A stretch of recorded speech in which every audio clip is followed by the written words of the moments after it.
We are. We are back. Mic check, mic check. Hello, beautiful people. How you doing? Shout out to everybody who's watching. Hit the like button. Share the live. Shout out to everybody who's watching. Shout out to all of the supporters in all of the places. And shout out to the best mod squad on the internet, holding it down. Mm-hmm. Mm-hmm. I have a batch going out tomorrow. That will probably take up the rest of the packaging that I have here. So I'm gonna have to get some more packaging, takes a day. That's no big deal. I also have to order some more books for the recent orders that have come in. So thank you all for your patience and grace as I juggle a lot right now, and get the good to you. You know, appreciate you very much. Thank you for the tithes. I appreciate it very much, very much. Thank you, beautiful. Appreciate you. Good to see you.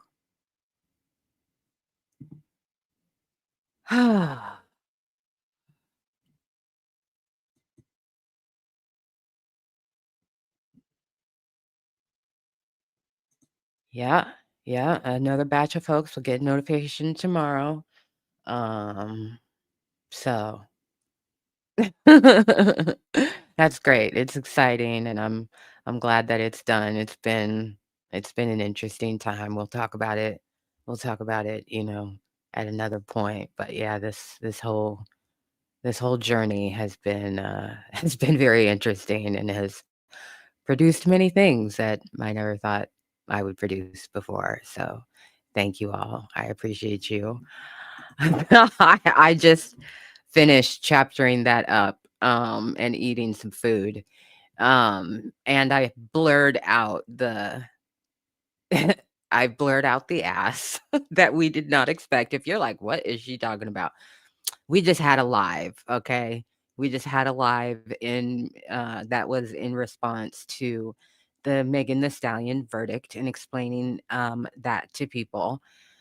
In my distressed state, I just have to say, I'm gonna, protect the privacy of me and my loved ones, but there are some things going on in real life that are extremely stressful. So I'm doing my best. And I did my best earlier, but somebody came into the chat and, I've got you all running on the side, and a lot of you I recognize enough about your profile image to know who you are. And then there are just certain words that jump out at me and certain emojis that jump out at me. So anyway, a new person entered the chat and said very nice things to me and the chat. And I put it on screen, and that's when I realized that their profile picture was a whole naked white ass. Thighs too, a little bit back. I mean, there's no ambiguity. It's not a drawing, it's not a cartoon, it's not an anime. It's an ass. Oh god. So that really broke the tension. Gave me and everybody else a really hard laugh. And then we had so many questions. I don't know if that person caught the airlock or if they dipped afterwards, but it was a hysterical moment. So yes, we talked about the verdict in detail, and we talked about many other things during the live. It's all detailed, chaptered up, so you can replay, gang that to get to the section that you want. Um,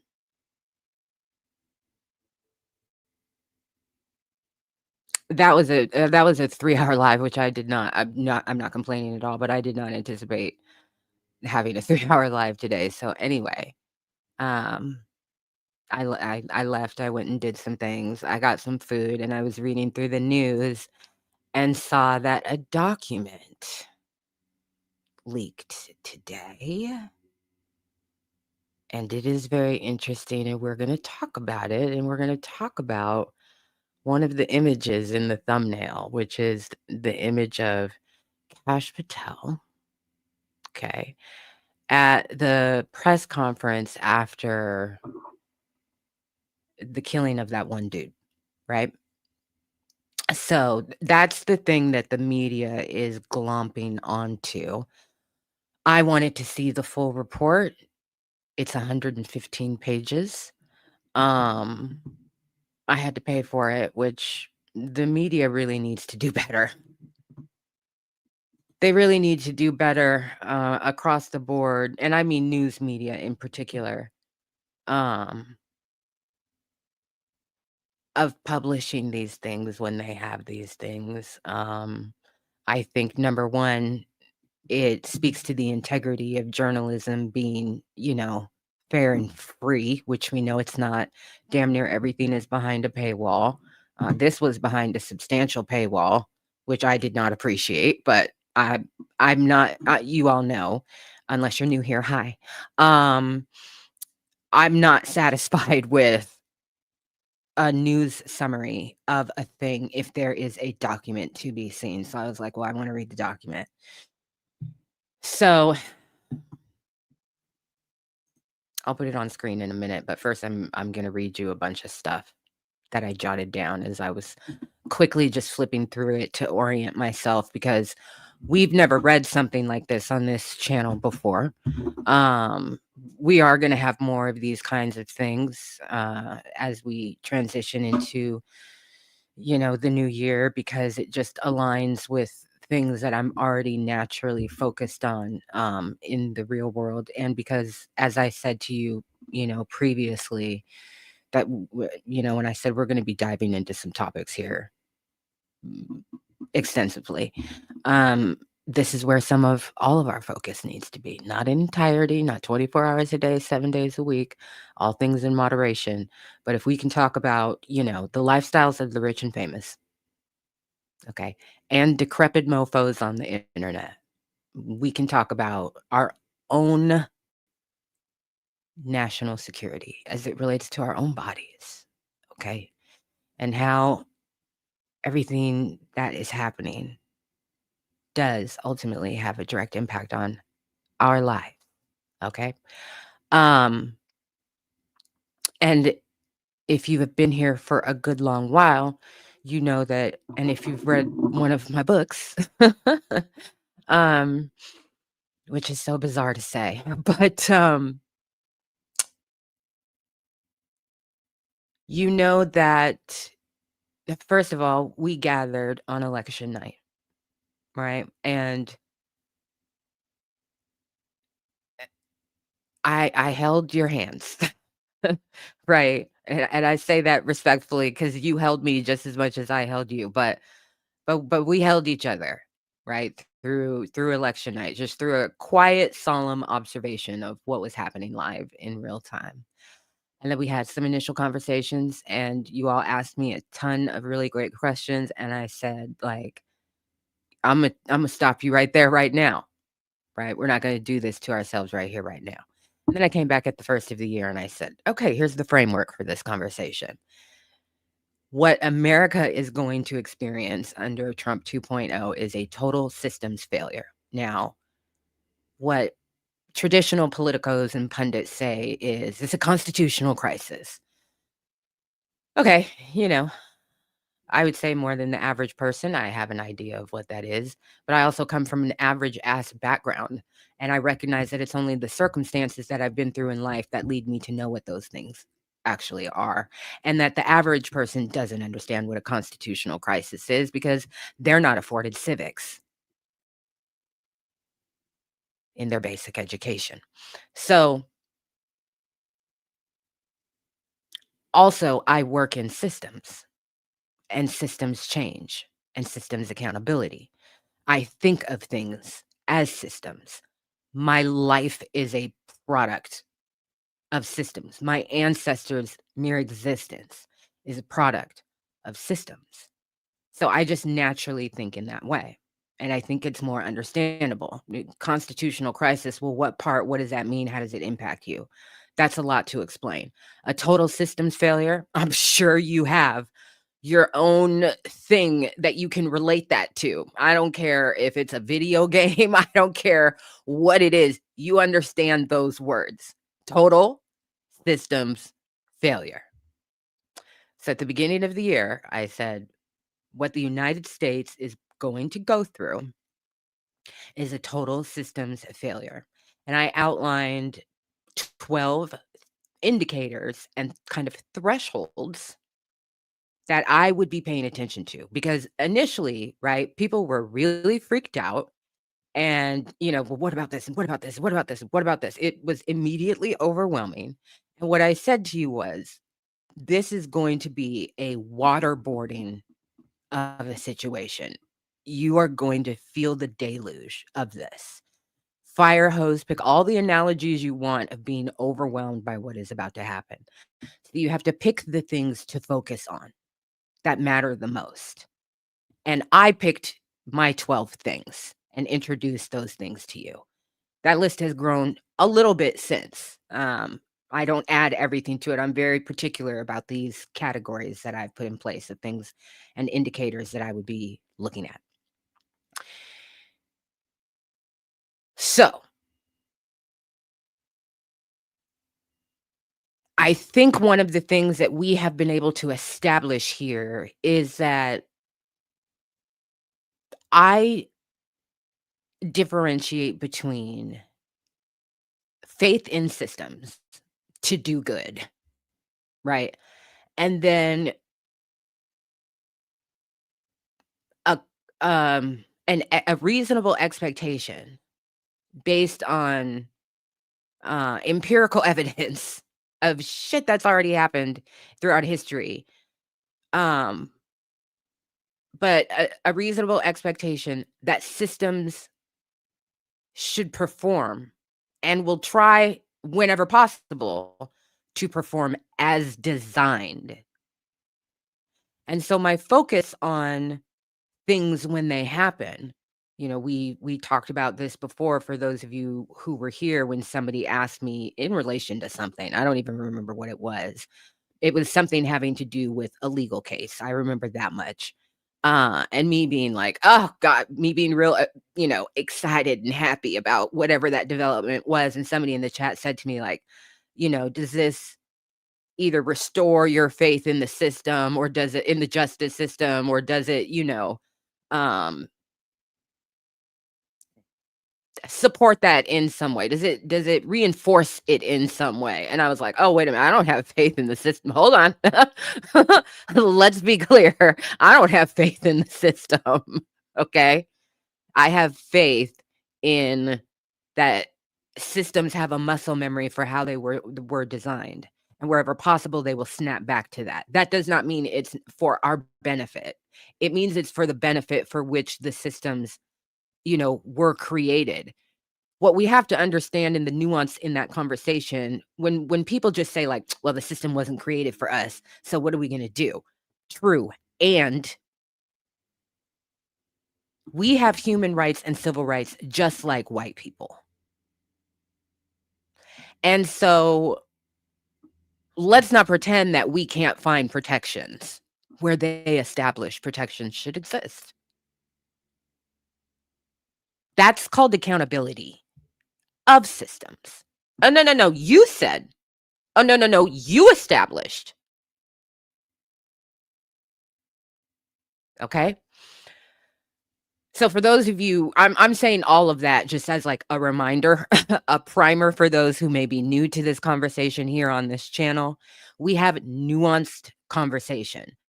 I am not here as um a person who is trying to sway you to have faith in any system. If anything, what I hope I bring is a somber, you know, w- reality check, um, and factual information to explain the why and the how and the impact, and then to talk about probabilities of what could happen next in certain situations, and then to talk about, the great unknown beyond. Right? Because everything politically in this country up until this point is based on everything that has happened politically in this country before. We have passed those thresholds. Total systems failure for everything that came before.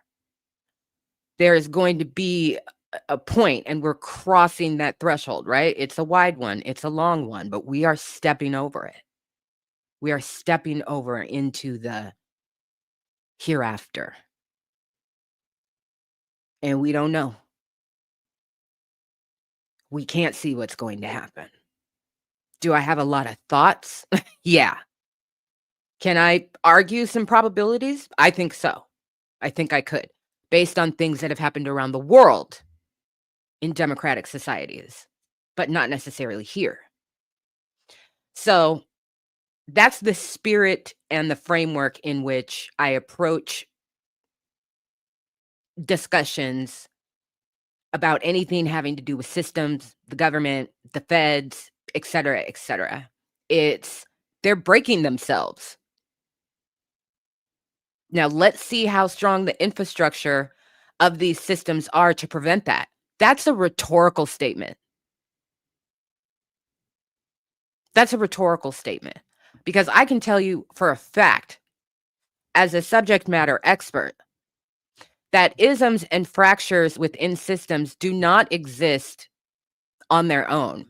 They exist because of the people in the systems that behave in those ways. Example, simple example. When people talk about the achievement gap in education and systemic racism in education, and you have school districts that talk about that, they get funding to fight against it. They'll get up their leaders in fighting systemic racism, but they talk about it as if it is something outside of themselves. Racism exists in systems because the people within the systems are racist and or upholding rather than dismantling and rebuilding the racist policies, practices, procedures. Now apply that to anything: sexist, homophobic. Pick your thing. It's the same everywhere. Everywhere. I have never, ever dealt in, and pick a system, I've dealt with it professionally. There is no system in which people are not the problem. And what we see with the problem in the system with the federal government is that the people who run the federal government are the problem. They are the ones breaking it. They are entrusted to uphold it, and they have decided, actually, we're going to break it. And Americans have abdicated their responsibility for the stability of the government to 400 people that they just send to DC. How many people are in the United States of America?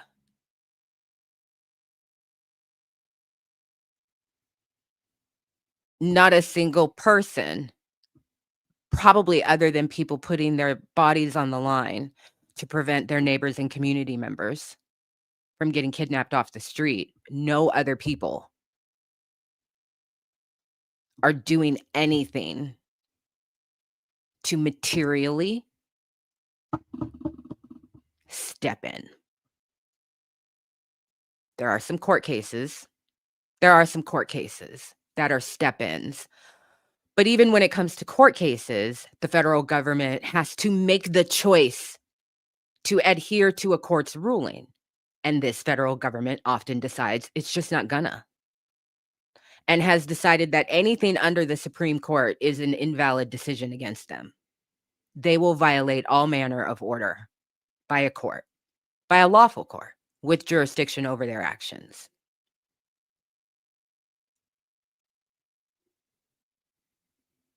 That brings us to the Federal Bureau of Investigation. Okay? Shout out to everybody who's watching. We're growing. That's fantastic. Hit the like button, share the live. I would love your feedback as we dive into this conversation and these topics in general. How you think I'm doing? How am I doing? How am I doing? I'm in a different gear. I might be in a different car altogether. It's interesting listening to myself talk and say these words here versus outside of here. Interesting. It's been a minute.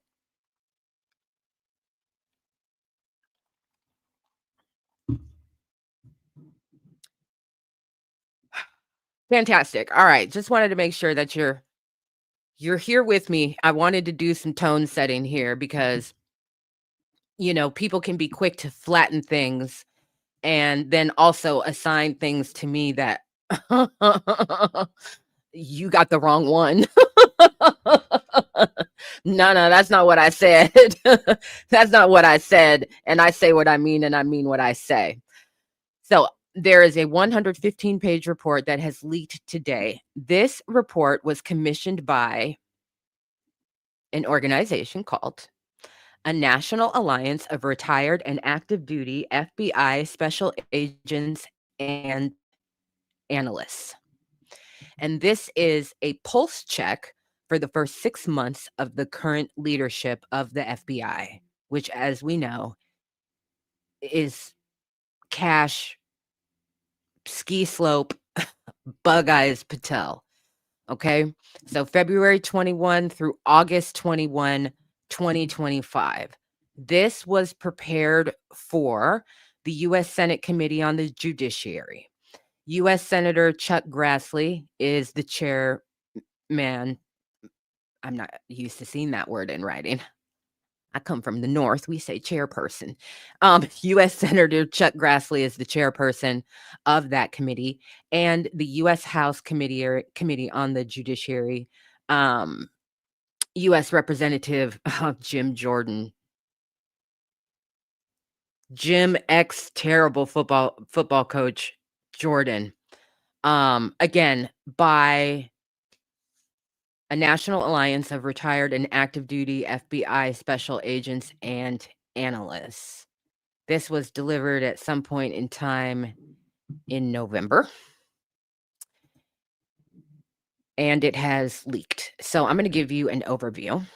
Some of it, I'm going to repeat what I just said. I was just looking at the cover of the document. Now I'm switching over to my notes, and then I'll put the document on screen, and we're going to go through it. Because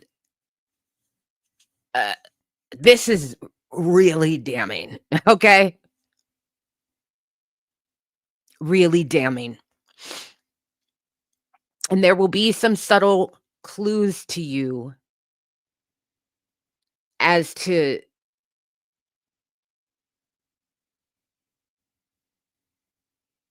why.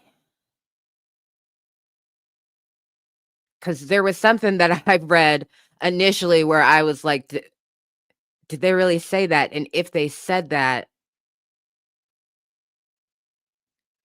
we'll see if you pick it up. Okay, so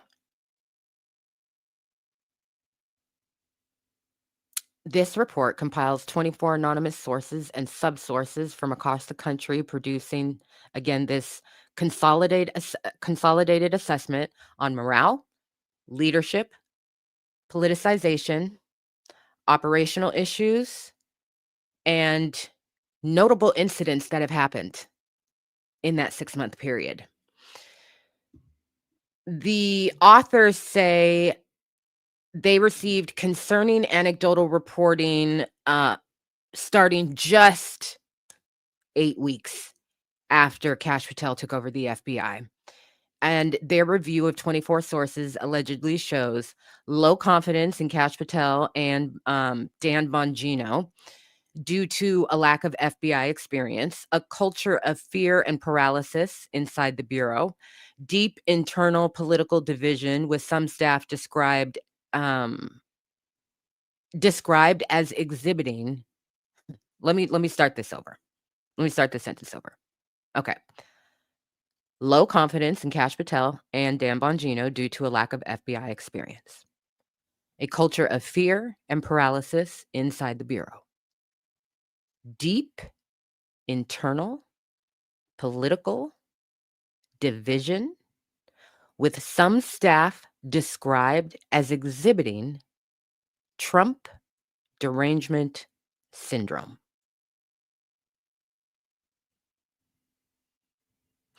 Widespread morale deterioration with employees counting down to retirement, operational disruptions, particularly from forced FBI participation in ICE operations, removal of DEI programs reported as popular among certain employees, mixed opinions about whether real institutional reform is actually happening under this new leadership.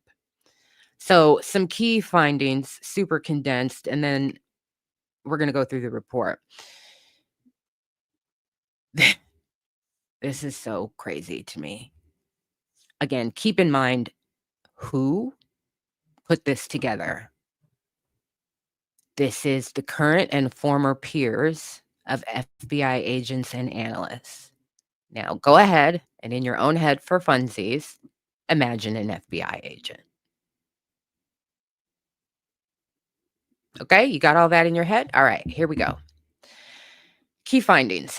Number 1, Trump derangement syndrome is prevalent.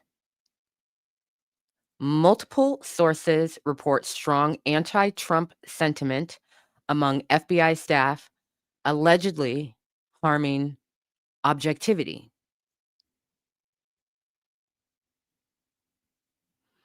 2, demoralization over the pardons of JSixers. Agents feel compromised or fearful after Donald's blanket pardons of J6 defendants. Number 3, politicization. Employees allegedly discuss politics openly. Some believe the Bureau became too political during Comey Ray and remain divided. Number 4, morale is trending downward. Some units report higher effectiveness, but most sources describe morale as low, bad, or terrible, with employees retiring early or counting the days until they can. Number 5, a culture of fear and paralysis.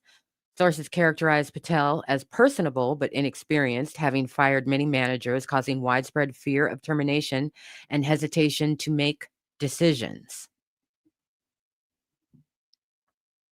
Hesitation to make decisions. Number 6, lack of experience of Kash Patel and his deputy. Patel and Bongino are described as unprepared, overwhelmed, arrogant about their lack of FBI background. What do I always say? What did I say earlier today about people who operate in audacity? Arrogant about their lack of FBI background.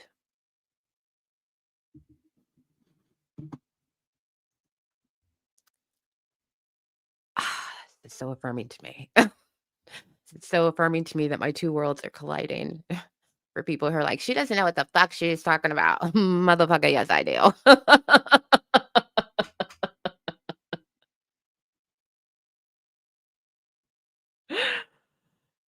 Yes, I do. Arrogant about their lack of FBI background. One subsource claims Bongino said, "The truth is for chumps," at a field office meeting.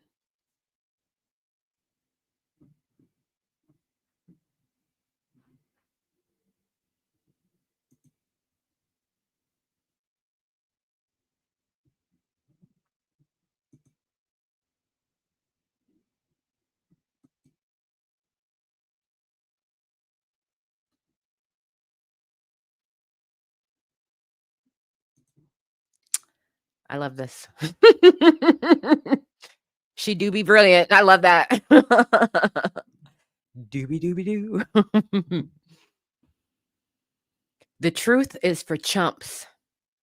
At a field office meeting. Field office, okay? Field office means somewhere here or somewhere where they have a field office.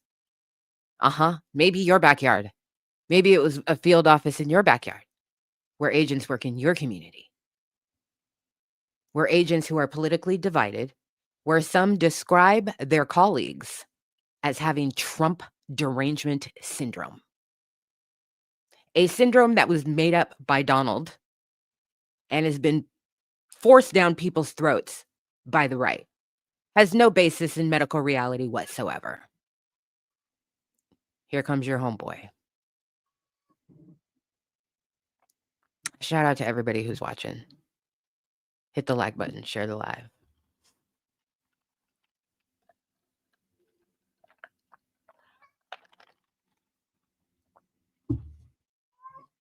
Hi, Princy.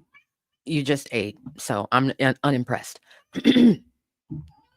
Okay, number 7, over-reliance on social media. Employees claim Patel and Bongino communicate more through Twitter posts than internal briefings. Number 8, anger and frustration over assisting ICE. Agents claim they lack training in immigration law and were told to disregard standard FBI operations planning. Some say they were involved in warrantless raids led by ICE.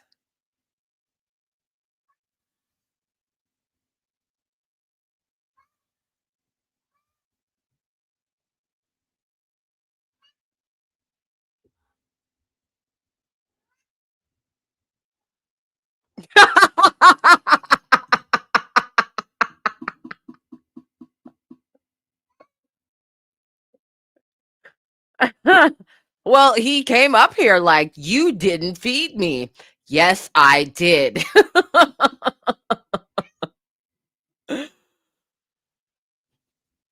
I just went through this. That is correct. They can't function or dysfunction. How about that? How about them apples? They can't function or dysfunction without people.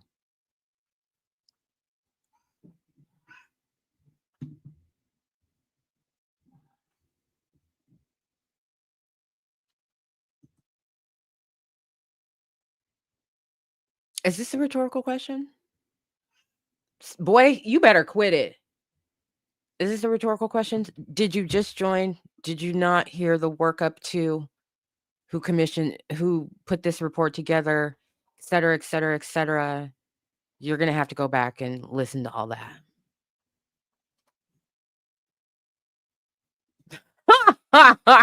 Right. That is about the time he came in. Oh, the truth is for chumps, I'ma need din-dins. Boy, you got din-dins. You just got din-dins. Usually one of the things that is on my checklist for going live is make sure this boy don't bother me about food.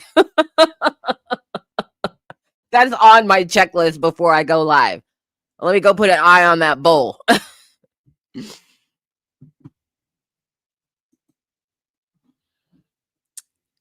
Okay, so they were involved in warrantless raids. They don't have any training in immigration law. 9, removal of DEI programs. Many sources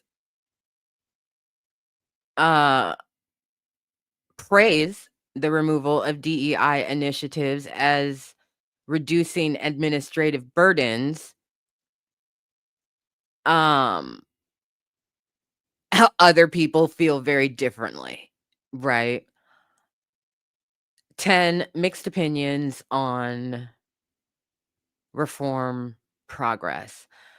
Some believe not much progress is happening. Others say firing HQ leadership has been a good start, but more in-house cleaning is needed.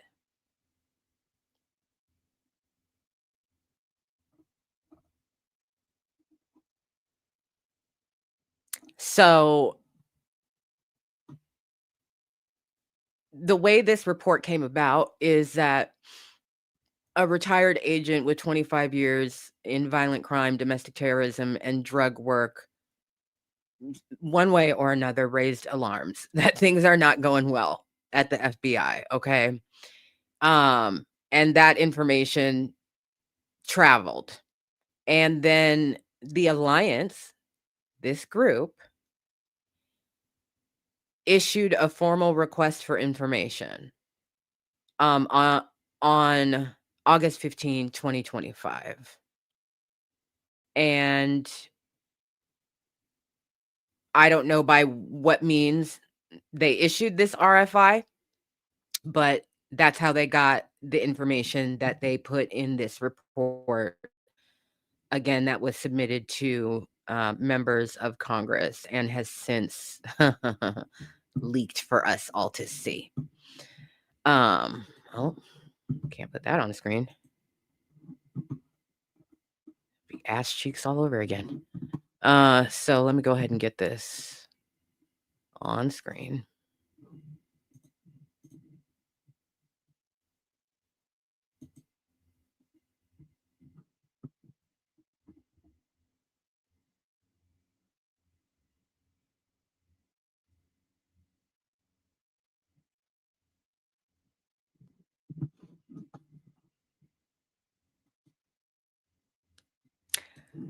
Okay, so again,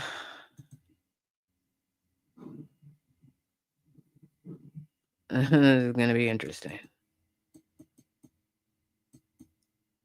National Alliance have retired an active duty FBI special agent. So here's what they cover in their table of contents. Source and subsource reporting and analysis of the Federal Bureau of Investigation under the leadership of Kash Patel. They have an executive summary, introduction, 10 key findings. Just went through what those 10 key findings were. Some notable incidents that have happened while Kash Patel has been in leadership, and I know many of you can't see this on the screen because it's super small. Don't worry, beloved.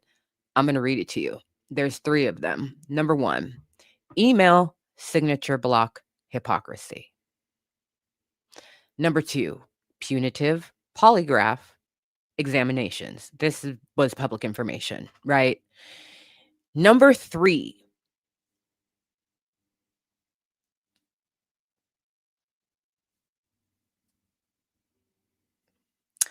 the search for a medium-sized FBI raid jacket.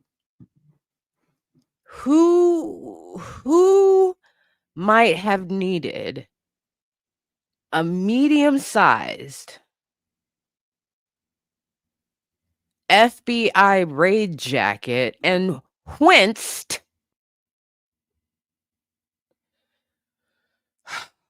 might they have needed it? Needed it?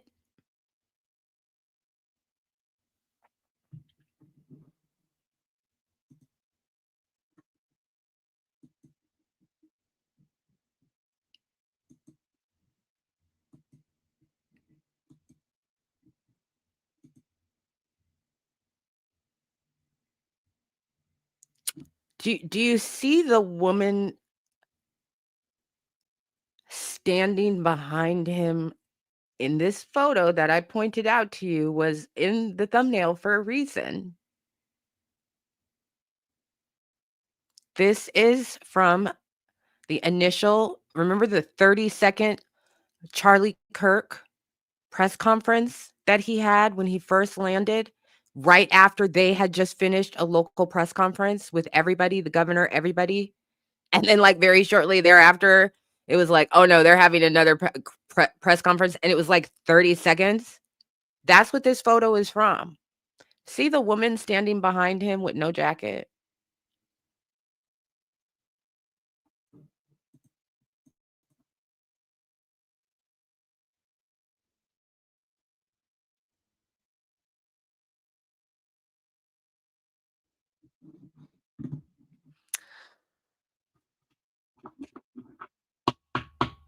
Okay. The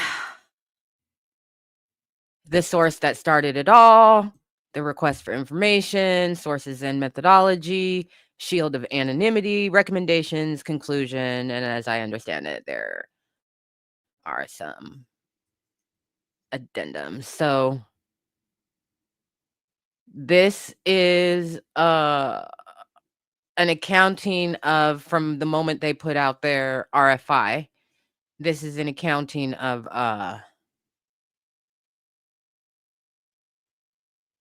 which agent or analyst through an itemization of them This is anonymous. This isn't actually oh, I need to put it back on screen. Sorry.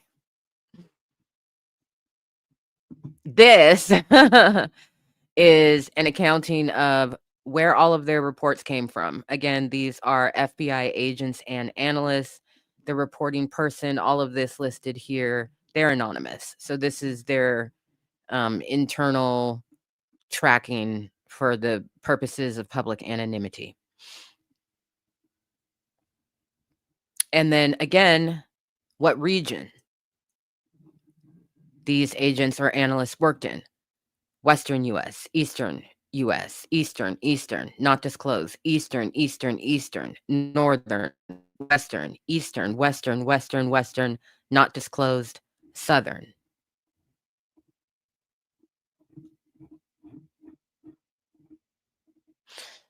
So, got an executive summary here.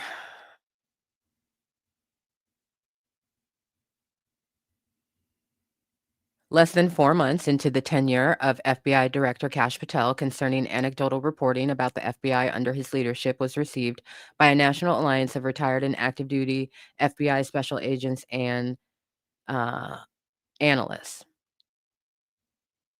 The information prompted researchers and authors of this report to take a pulse check of the FBI to look independently for indications that Director Patel was, in fact, living up to expectations to effectively lead and reform the FBI. The preliminary findings were discouraging. Reliable, high-quality anecdotal reporting was collected from a total of 24 trusted sources and subsources located throughout various quadrants of the country. Many of the sources and subsources were employed by the FBI, and a methodical line-by-line analysis of their reports, representing a snapshot taken during a recent 30-day period, revealed a troubling picture of a chronically underperforming agency debilitated by low confidence in the FBI leadership based on a lack of prior experience, a historically toxic culture of fear and operational paralysis, and deep-seated internal partisanship characterized as potentially self-destructive because the partisan divide extends throughout all levels and divisions of the FBI workforce, from the FBI director who previously campaigned for the president as a vocal critic of the FBI, to left-leaning factions embedded within the ranks of the FBI that have been reported to exhibit signs and symptoms of Trump derangement syndrome. What is interesting about Trump derangement syndrome being in this report in this way is that so far, and we're on page 5, okay? But so far, there is no footnote.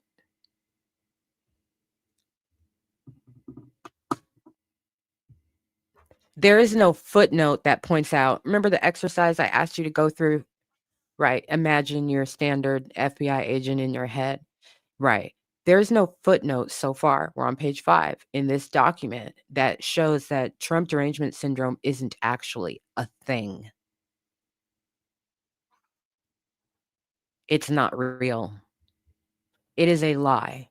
It's complete disinformation. If you're critical or anti-Donald, you have Trump derangement syndrome. You're deranged in some way. I see no footnote thus far pointing out that it's not actually real.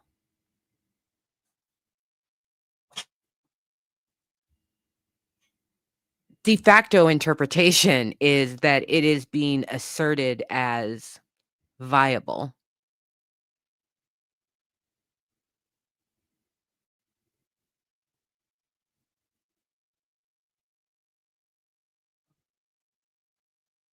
By the people who chose to either describe it that way or put it in this report in that way.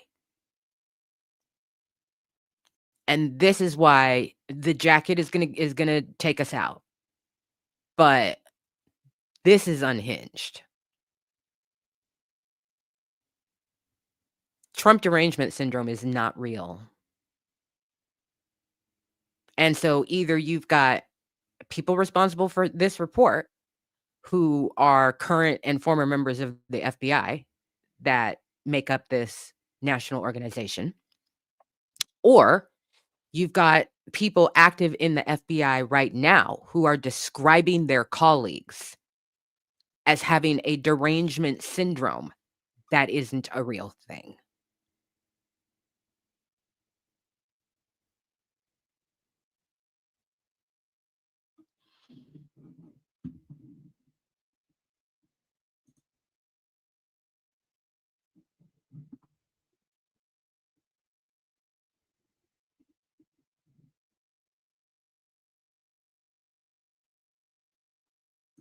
Well, baby, you're right because you're reasonable, okay? You're reasonable. The fact of the matter is that people who idolize Donald and for whom he can do no wrong, that does need to be studied by the professionals. Okay, that does need to be studied by the professionals. Donald is really good at projection, right? And taking the preemptive strike to cast his enemies as what he and his ilk actually are. The first person to say Trump derangement syndrome was Donald Trump. They hate Trump. They've got this, they call it the Trump derangement syndrome. There is no they that call it that. There is no they that call it that. Him and his cronies cooked that up. And they're trying to make it a real thing. And for people who just automatically believe him and everything that he says, and they like that reductive, pancake it down, make it real simple for me. Why don't the people like you? Oh, they're deranged. Okay, great. I can dismiss everything they say because they're deranged. You're FBI agents, ladies and gentlemen. Your FBI agents believe that that is an appropriate way to describe their colleagues, an affirmative way to describe their colleagues who oppose or are critical of something that Donald does or something that people under Donald forced them to do because he said so. Kash Patel. Terrifying.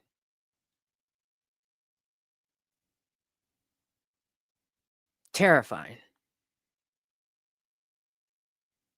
This is also the only proof you need to know that Democrats have no fucking game whatsoever. Because, baby, the way I would hijack that, the way that I would hijack that, I'd put together a whole organic social media campaign on Trump derangement syndrome. Are you kidding? It writes it fucking self. That could be snatched away from them so easily by anybody committed to doing the work. But they're not. Don't get me started. Okay, so because so much is at stake for the public safety, national security, and the future of the FBI, the Alliance is presenting all of its source and subsource reporting and key findings to the American people and to Congress in this report entitled Source Reporting and Analysis, blah, blah, blah, blah, blah. To be clear, the authors of this report, who operate quietly as members of the Alliance, would like nothing more than for the FBI and anyone who dares to serve as its director to succeed without limits and in all phases for the greater good and the nation, no matter the political party in power. But the authors also know that as subject matter experts on all things FBI, redemption and resurrection of this proud agency will never be achieved unless there is full transparency. That can be both embarrassing and painful to expose critical, cultural, and operational deficiencies plaguing today's FBI.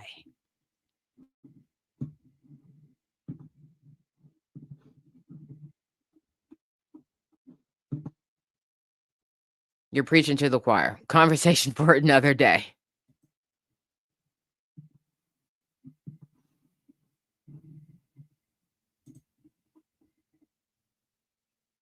Blah, blah, blah, blah, background.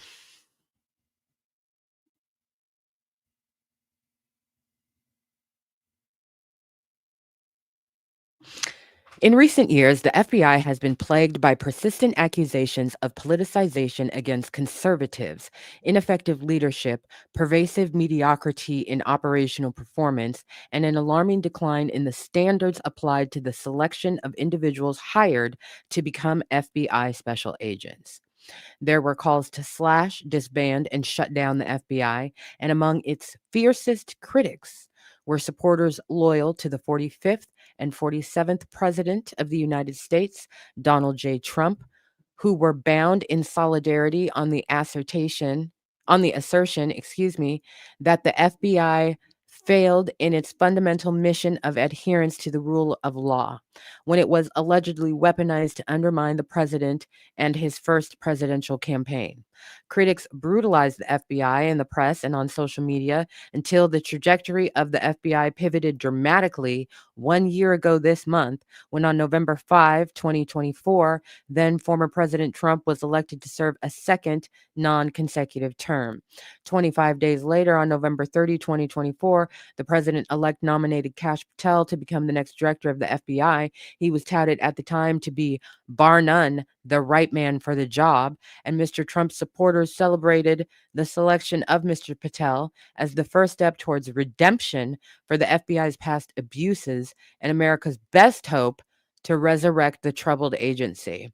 On February 20, Mr. Patel's nomination was confirmed, and on the following day, Kash Patel was sworn in to lead the FBI. Okay, the 10 key findings derived from an exhaustive review and analysis of all anecdotal reporting provided by sources and subsources who voluntarily shared their opinions on the state of the FBI under the leadership of FBI Director Kash Patel.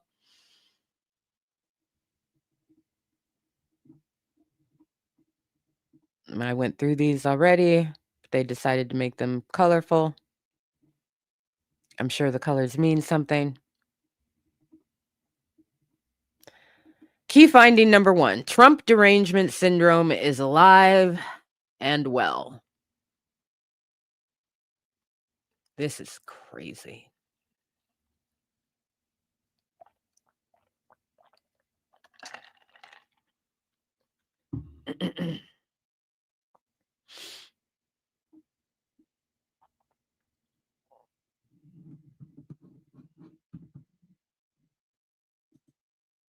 It's not.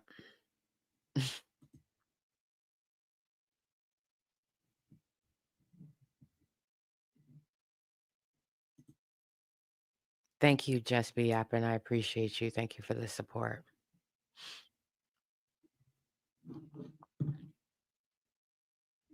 Multiple sources independently report FBI special agents dislike Donald J. Trump, with one source clarifying the reporting by revealing that they have witnessed an increasing number of FBI special agents who dislike the president. Reporting from this source indicated the number of FBI employees exhibiting Trump derangement syndrome is much more widespread within the FBI.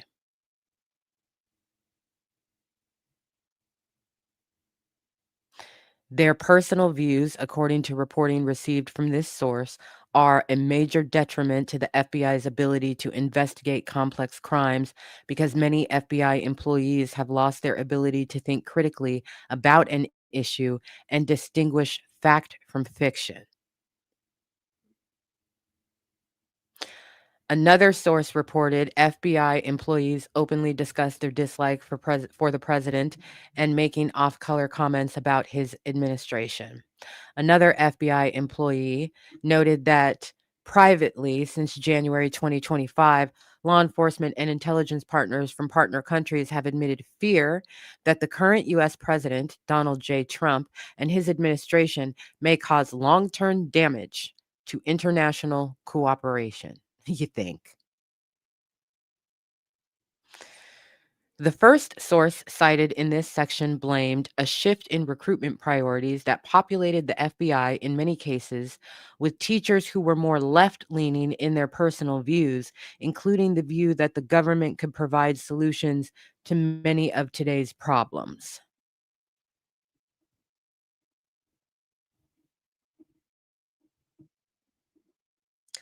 Key finding number 2, the demoralization of January 6 pardons.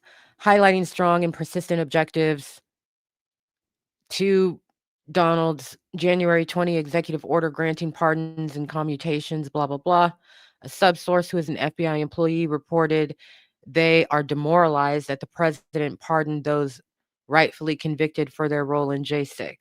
According to the reporting, the FBI employee said they did their job and performed honorably within all FBI guidelines and the laws of the United States, adding they live in fear for their family because they believe those who were pardoned or who otherwise support insurrectionist ideology will target them or their family. I just want to zoom in for a second here and let you observe the work these authors are doing around avoiding using the words them, they, which is how I read it, but that's not what's on the page. Full disclosure.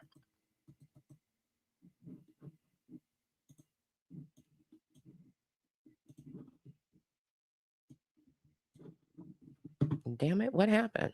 It went back. Hold on.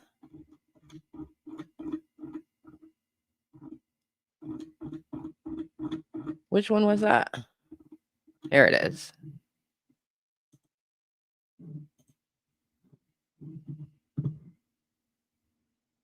She did her job and performed honorably with all FBI guidelines and the laws of, adding she lives in fear for her family because she believed.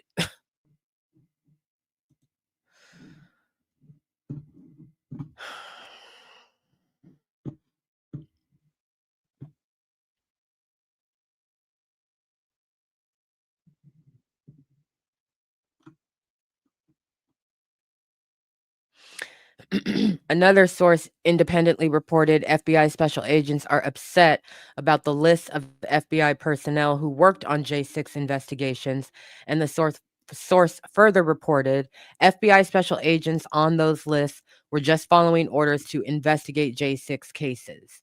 The lists were reportedly provided by the FBI to the U.S. Department of Justice for review as ordered, and have not, as of the date of this report, been released to the public.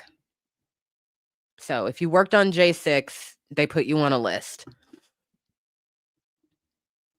On the politicization of the FBI, reliable, high-quality source reporting, indicated older FBI employees felt the FBI was becoming too political and that it seemed like FBI employees had lost their objectivity where investigations were concerned. While another source also reported they heard several conversations among people around the office, including members of the source's own squad, that centered on a common theme: how how overly political the FBI had become, especially during the years when Mr. Comey and Mr. Wray served as FBI directors. Reporting by the source further revealed everyone at the FBI is wary from the constant politics. Additionally, the first source cited in this section reported televisions in the FBI office had MSNBC and CNN on. Fox News, the force said, was nowhere to be found. This source reported this was concerning because the younger FBI personnel, if they watched the news at all, received their information from left-leaning news outlets, which the source believed were not always accurate. There was no trust but verify going on. So this report is becoming more and more and more and more and more fascinating because per fucking usual, the mainstream media and the obnoxious left are focusing on the hee ha ha of it all. While this is shaping up to be a justification of actually going harder in the paint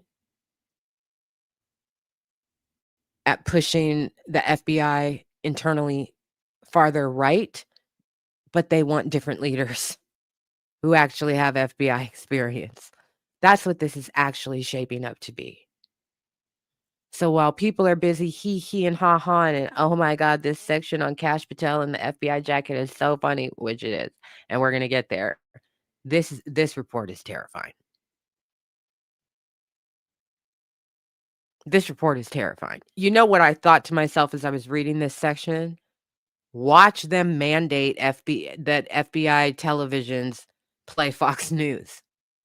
I'm not even joking. I'm not even joking. I'm completely serious.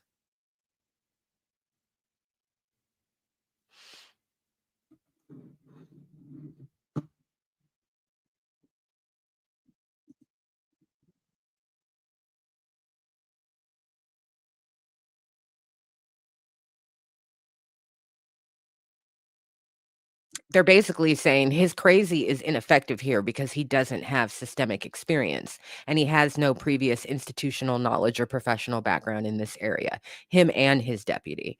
So the correcting, the trajectory of the FBI away from the Comey years, wink, wink, can't happen under his leadership or their leadership, I should say, because it's the director and the deputy director. These people got Trump derangement. I mean, this is a huge Donald. Oh, Donnie. Here's a report from current and former FBI special agents and analysts saying it's not conservative enough.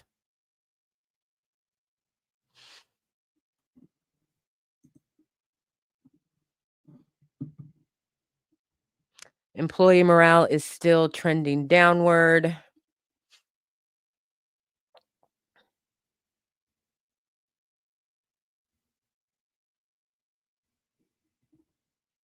I'm going to skim.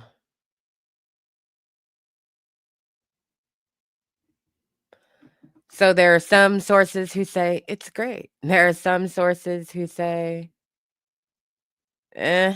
And then ultimately, from their fuller analysis, they conclude FBI employee morale overall is trending downward, ranging from fine to low to bad to terrible.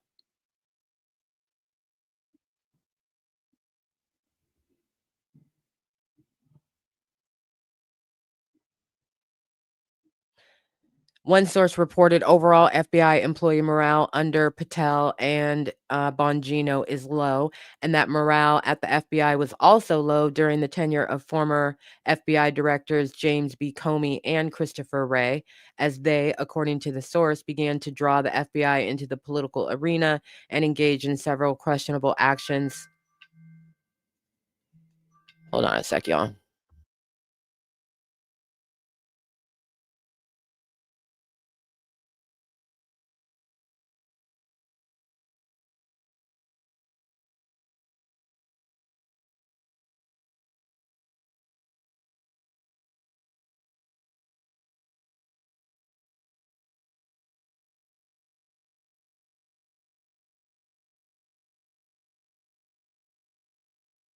Okay, mic check, mic check.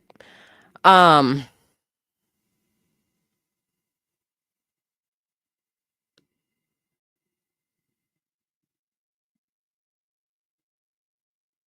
okay, so that's an interesting yeah, that's an interesting but there's a point to it. It's not just, "Oh, yeah, let's throw shade at Comey," right? This is, again, going back to my previous, comments here about what this report is actually about. And so what they're doing here, they're not just like, "Oh, Comey was bad." That's not what it is. What they're saying is that's the litmus test. That's also a trigger for Donald. To frame this in, "You're the man you nominated for the job," does not make us feel any better than we felt under your political enemies.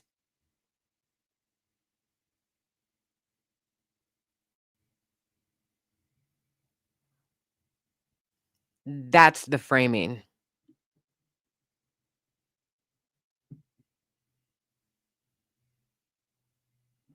That's the framing.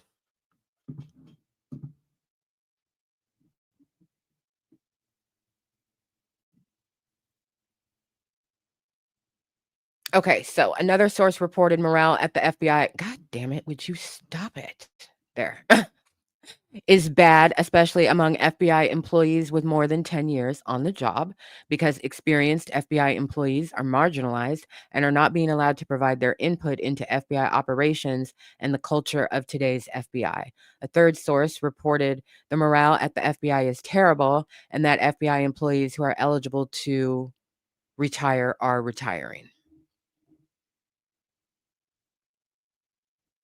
FBI employees, according to a source previously cited in this section, are literally counting down the time until they are eligible to retire, with another source who is disheartened by the foundering morale of most FBI employees, reporting that employee morale continues to plummet at the FBI under current FBI Director Kash Patel.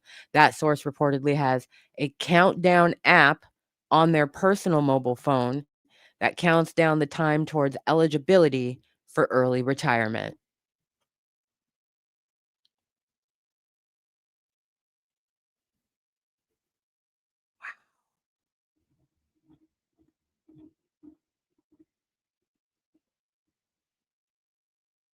Okay, culture of fear and paralysis.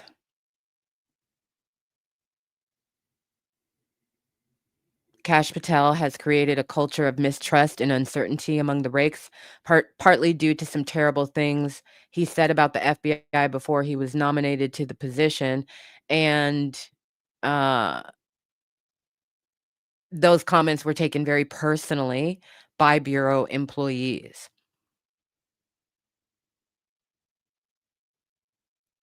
That there is a feeling of uncertainty at the FBI that did not exist before Kash Patel. Um, and before Kash Patel fired a significant number of FBI headquarters and FBI field office managers. The source acknowledged some FBI managers needed to be fired, but some of them, according to the source, were in their minds just following lawful orders.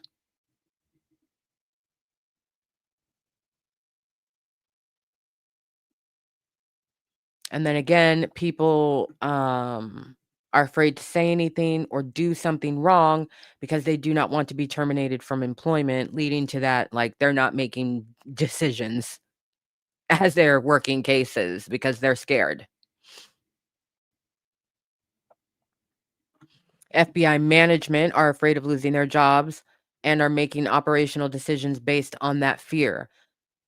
FBI leadership at all levels is paralyzed, meaning FBI managers are waiting for the FBI director to tell them specifically what to do. And many FBI employees are not doing anything because they are waiting on directions from the FBI director.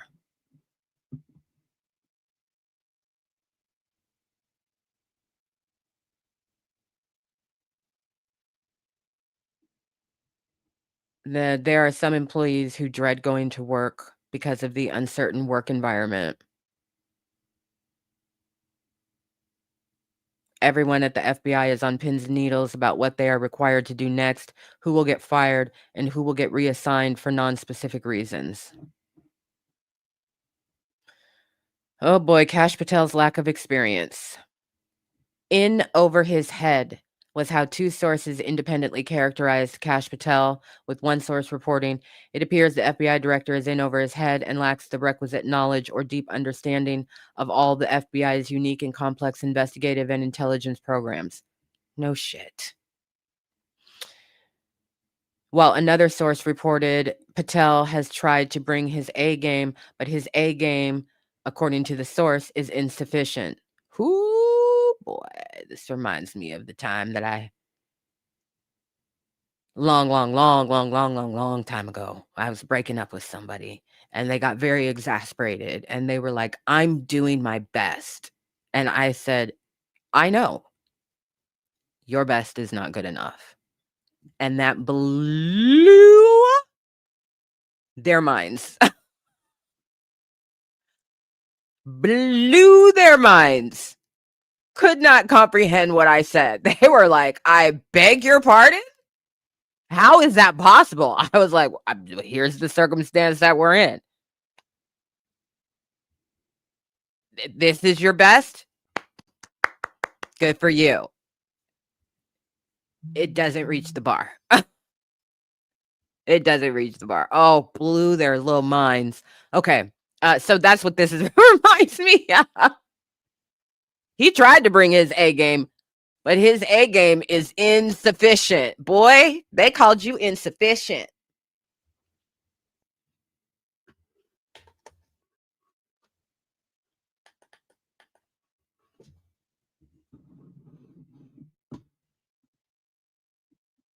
Boy, they called you insufficient.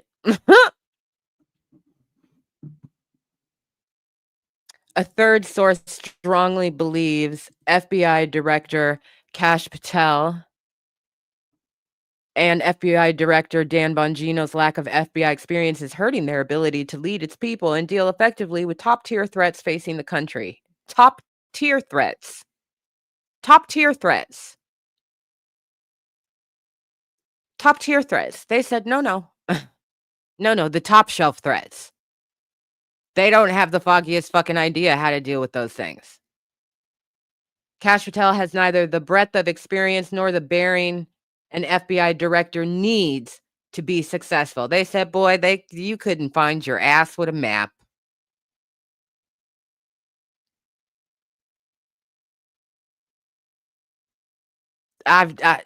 Has neither the breadth of experience nor the bearing an FBI director needs to be successful. Oh my God.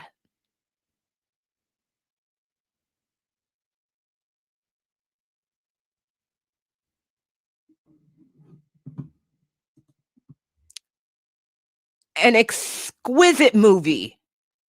Absolute fucking cinema. Entertaining every time you watch it. The Rock? Don't play with me. Don't play with me. I have that on a physical DVD. Don't play with your girl. Nicolas Cage? Sean Connery? You can't tell me nothing. I know I'm full of surprises. I know I'm full of surprises. I've seen that movie at least 100 times.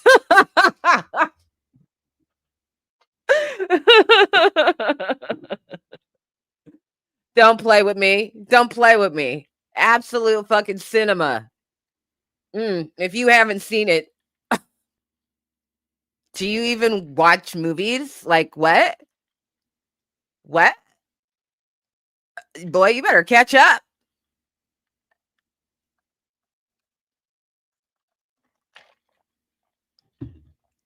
Welcome to the Ross.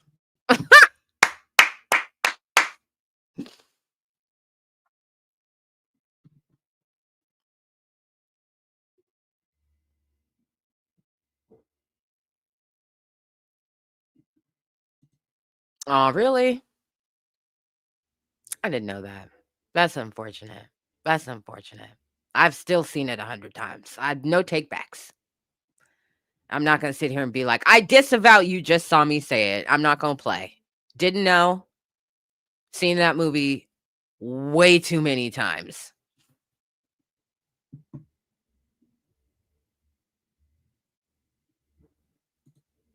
Noted. What's today? Monday?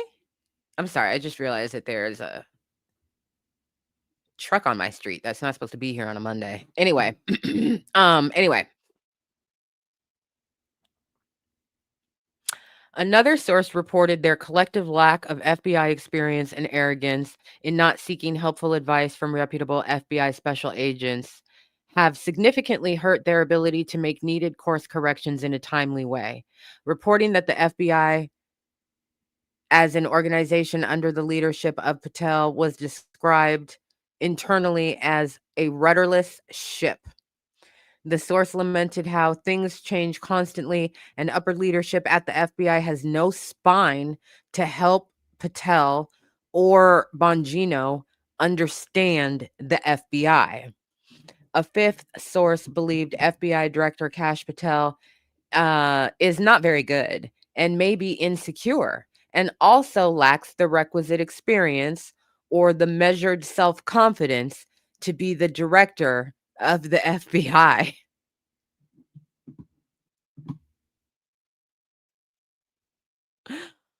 Oh my God.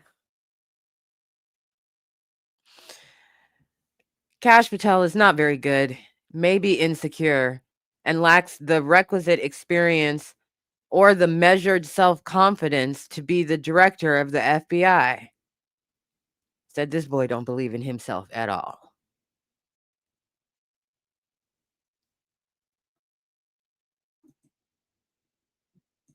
Baby, just wait. The source cited the director's failure, even as an attorney, to recognize the importance of withholding from public disclosure details of the evidence collected following the assassination of Charlie Kirk on September 2025 to better protect and preserve the integrity of the investigation.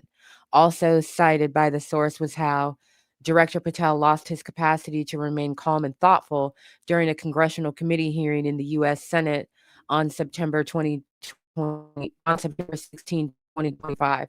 The source reported Patel's composure arose very quickly when confronted by critics, and this appeared to be a reflection of Patel's lack of self-confidence. Oh, they said that you crashed out in that Senate committee because you a little fragile bitch boy. That's my professional translation right there. Yeah, remember that? That wasn't very long ago. They asked you some reasonable questions doing their job as the oversight committee of your dumbass.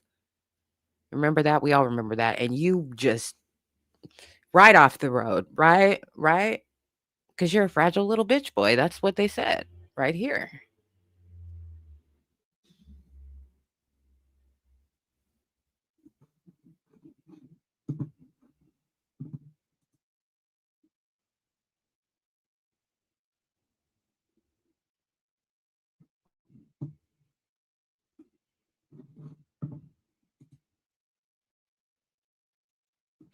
Regarding the deputy director, Dan Bongino, a podcaster, multiple sources specifically cited the deputy director's lack of experience, reporting it was a mistake not to appoint a career FBI special agent to the position of FBI deputy director, and that the position needed someone with broad FBI institutional experience. That's typically what a deputy director does need of anything.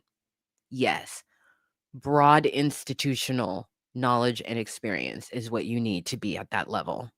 Facts. Huh! One source who reportedly described FBI Deputy Director Dan Bongino as, quote, something of a clown, end quote. Huh, huh, they called that man a clown.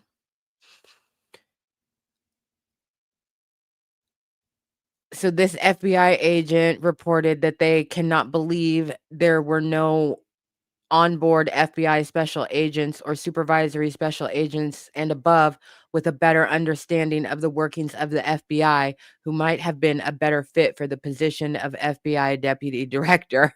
This FBI agent said, "You mean to tell me nobody who works here was qualified for the job?"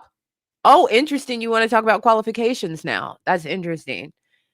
Nobody who works here was qualified for the job of deputy director, that we had to go get somebody who knows absolutely not a fucking thing about the FBI, has never worked for the FBI, has never led any part of the FBI.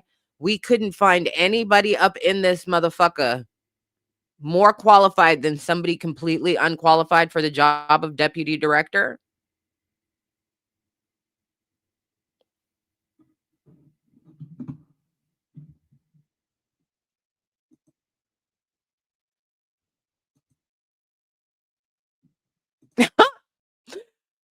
Reigns of April. They said respectfully, this man a jive turkey on all fronts.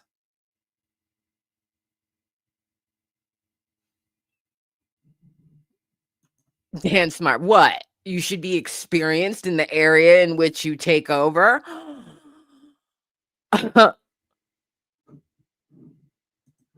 Apparently, no. Apparently, they could find no one. No one. Absolutely nobody. Nobody.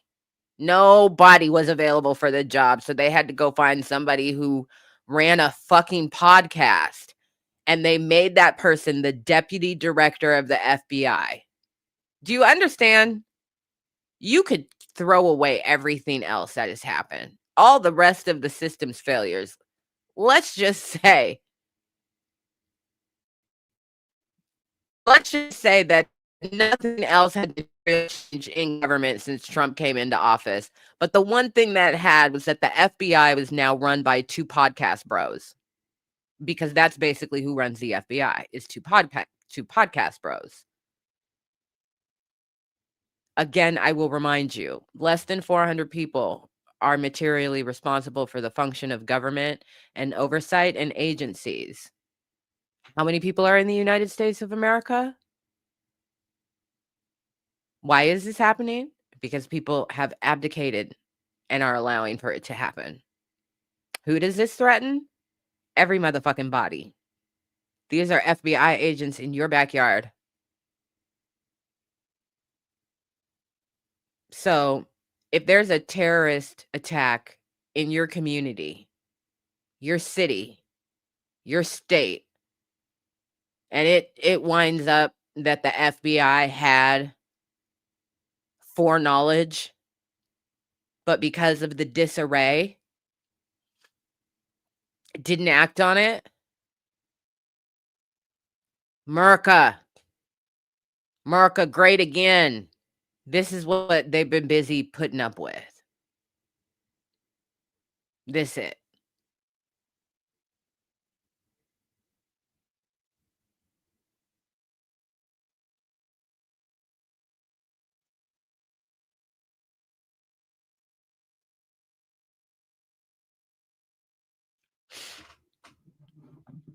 He said, "You're something of a clown." An eighth source, oh, they really don't like Bongino. More specifically, a subsource reported that while addressing FBI employees during a visit to an FBI field office in the western United States, oh, this doesn't surprise me in the least bit. FBI Deputy Director Dan Bongino said, "The truth is for chumps." The subsource reported being shocked, offended, and appalled that the deputy director of the FBI would make such a statement, and confirmed other FBI employees corroborated the report and were also shocked. When asked, uh, they said they did not know the context in which the director made that statement.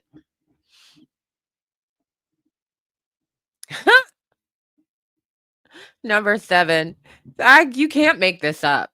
You can't make this up. FBI leadership's unfortunate obsession with social media. Oh, yeah, it's really unfortunate.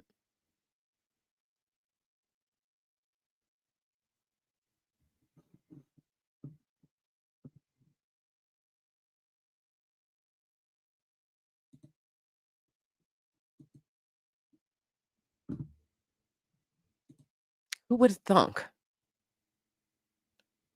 Who would have thunk?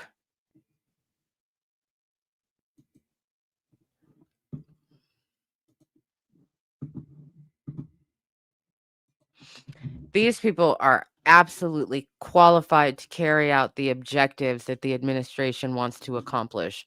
They are not qualified to hold the positions that they do.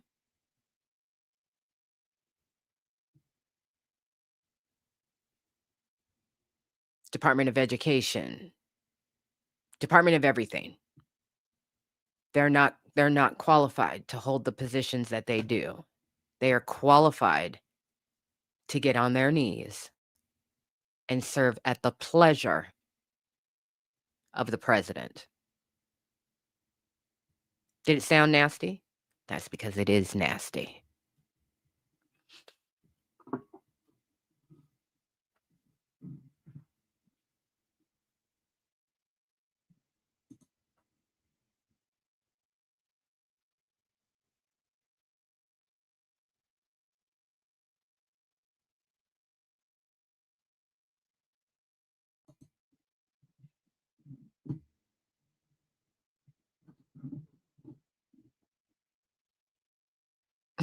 Oh, this is rich. I love this.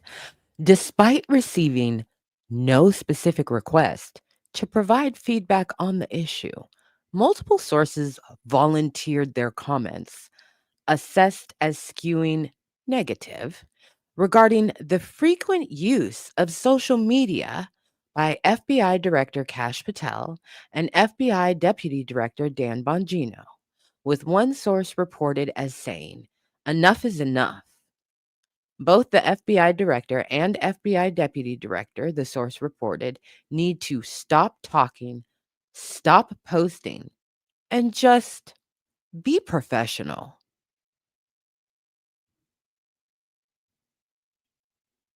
These people said we didn't even ask them this question.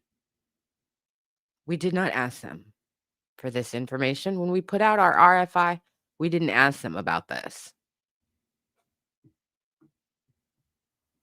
They felt compelled to tell us.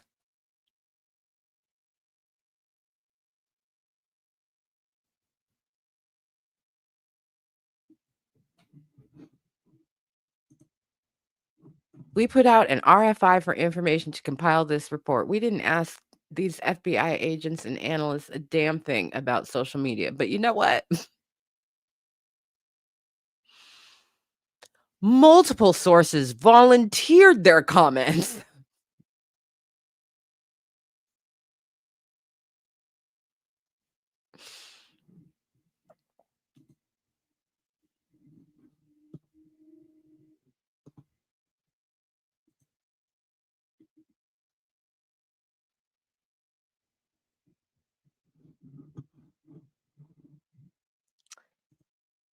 Yeah. Under Cash Patel and Bongino, employees rarely hear directly from them in a transparent manner to explain why certain things are being changed or why the FBI is taking a different direction. Uh, and their coworkers say that they hear more news about the FBI's mission and operations from news sources and from tweets posted on social media by the deputy director and the director. A third source said FBI employees receive most of their news about the FBI from social media content posted by Kash Patel and Dan Bongino.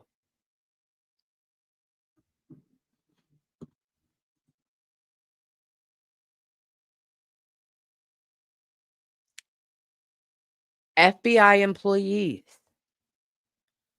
receive most of their news about the FBI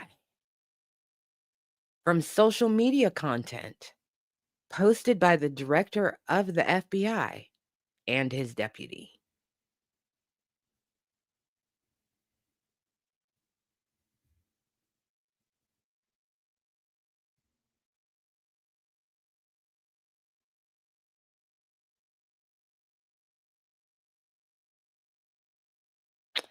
They also added that FBI employees should be receiving messages from FBI leadership with more clarity on official, unclassified, and classified systems, meaning internal communication frameworks are not being utilized for top down communication.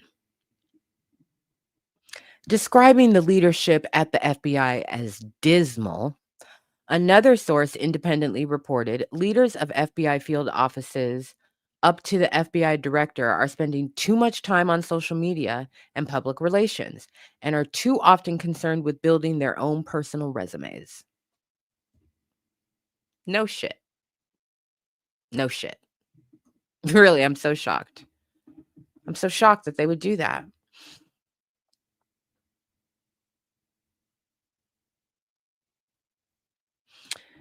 Okay, so number 8, anger and frustration over orders to assist ICE.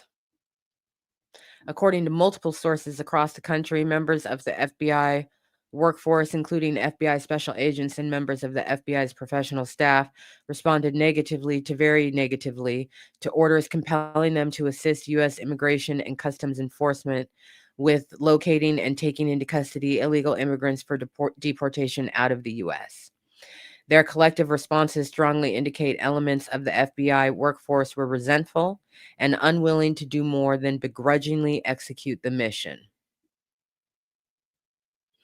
Lack of proper guidance and training for FBI special agents were cited as significant red flag issues, with one source reporting an FBI management briefing on assisting ICE was incomplete and confusing at best, chaotic at worst.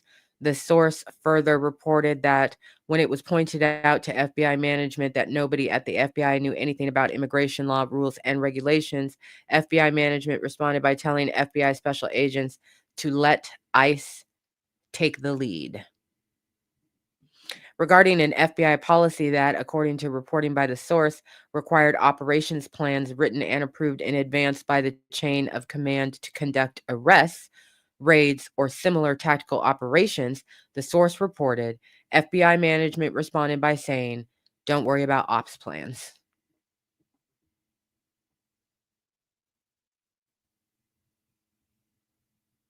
Jesus Christ. On multiple occasions, FBI special agents who have gone on enforcement operations with ICE and other federal law enforcement agencies have been compelled to deviate from FBI policies and have found themselves in tactically unsafe positions. FBI special agents are being pulled off their regular work duties to work shifts with ICE with no training or direction. And FBI special agents are told to meet up with agents 3 days a week in parking lots and drive around looking for illegal aliens. That's a quote, not my own language.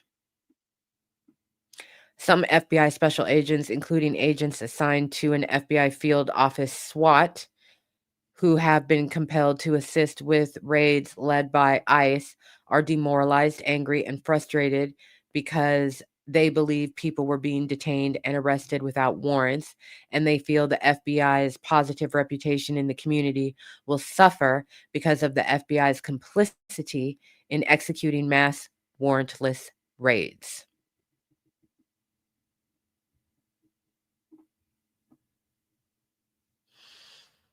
Then they go through and talk about how sources are being pulled away from the FBI's national security mission to assist with ICE, which is interesting because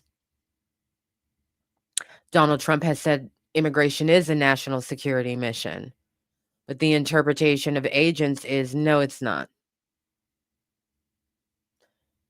No, it's not. No, it's not. And so they frame it in this way. Donald Trump says national security and terrorism and dealing with undocumented people, that's all the same thing. And here you've got career agents saying, no, it's not. National security is this. Immigration is this. Terrorism is this, right? Because that's how they operate. Silos within systems. So, national security, including counterterrorism, counterintelligence, um, and asking the rhetorical question, if we're not working counterterrorism and counterintelligence, then who is? Good question. Good question. The resource draw, if left unaddressed, will lead to cascading national security threats, ultimately compromising the security of our country. Excuse me.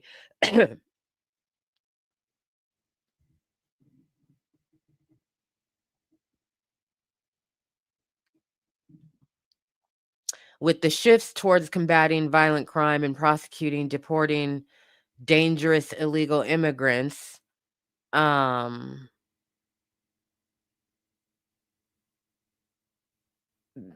basically this person is saying that they were directed to um, work shifts in support of ICE, but not let their FBI work suffer. Well, how the fuck am I supposed to protect my FBI work, my pre-existing FBI work in cases from suffering if I'm required to be out in the street 3 days a fucking week? Yeah, that's absurd.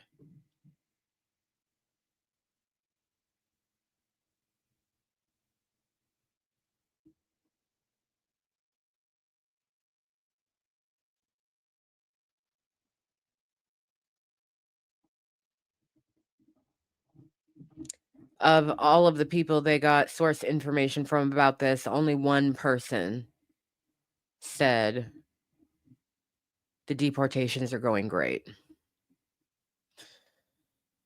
Diversity, equity, and inclusion, no more. I don't know if I want to read this. It might really upset me.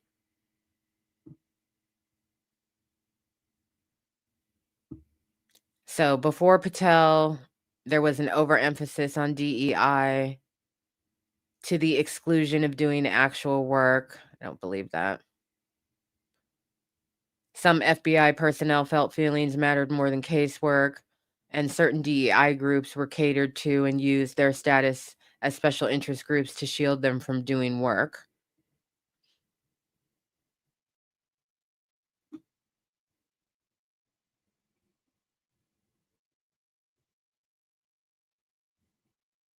You mean like disabled people? I'm just curious. Anyway, since Kash Patel, less focus on DEI and special groups within the FBI.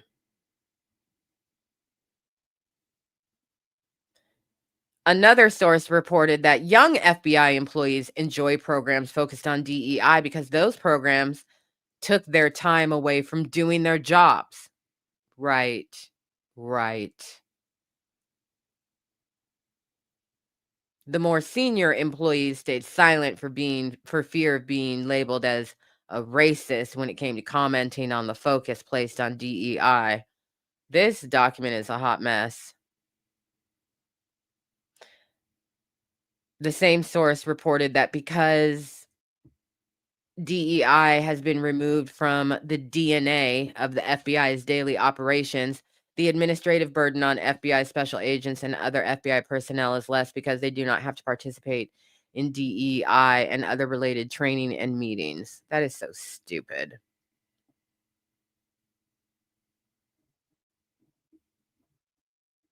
I don't want to read the rest of that section. Sorry, not sorry. Mixed opinions on reform. I'm going to skip that. It speaks for itself. Let's get to the notable incidents, of which there are 3. Email signature block hypocrisy. On September 11, the reporting person, an attorney and corporate security executive working for a multinational conglomerate who previously served for more than 20 years as an FBI special agent and FBI supervisory special agent in an FBI field office located in a large metropolitan city in the eastern United States, voluntarily provided the following information obtained firsthand from a human source.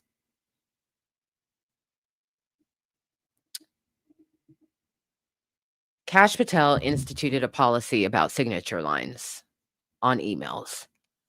No special characters. Excuse me. No frilly fonts, right?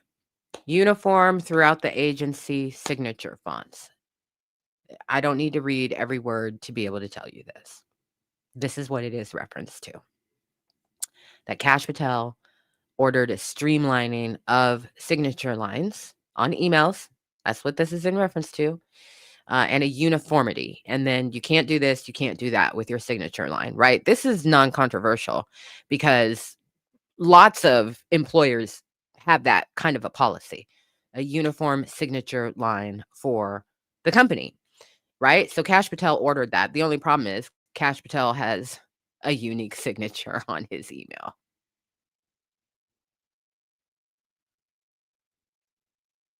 With special characters. Kash Patel said people couldn't have special characters in their signature lines, but Kash Patel has a signature line, a form signature line that's programmed into his email that has special characters to highlight who he is within the FBI. So that's why it's called signature line, email signature blocks and hypocrisy.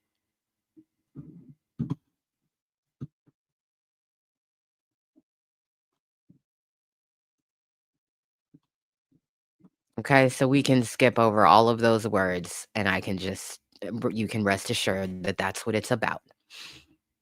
The polygraph examinations, we heard all about these, so I don't really feel like we necessarily need to go through each and every one. The polygraphs are freaking people the fuck out. They're being used as, punitive punishment and to cast dispersions, to cause people to be paranoid, to, trump up, no pun intended, just cause to fire people. They're using polygraphs as a weapon, as they are throughout the DoD. So this one is about that. Okay.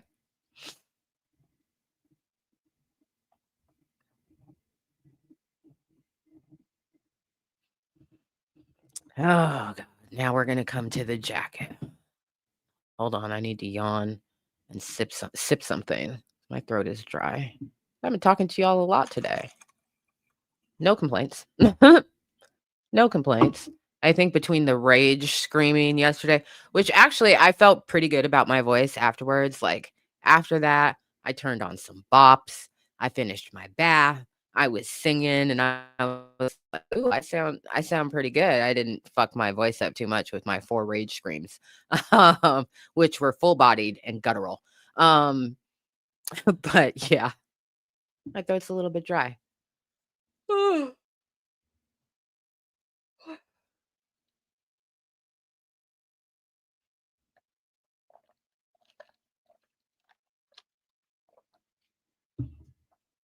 Princy's coming back. I'm still not impressed. Okay.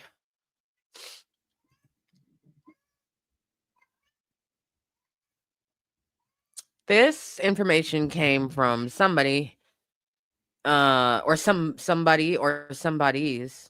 No, a somebody.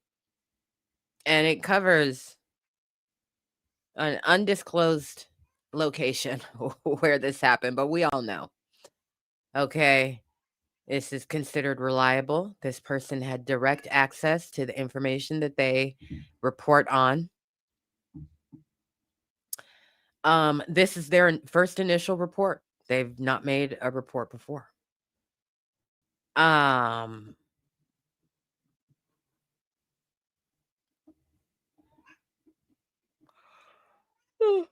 excuse me. Boy, stop it. So it gives a little bit of background into who uh anonymous codename Alpha 99 is, to just kind of talk about, their background. They've got a substantial one with the FBI for multiple decades.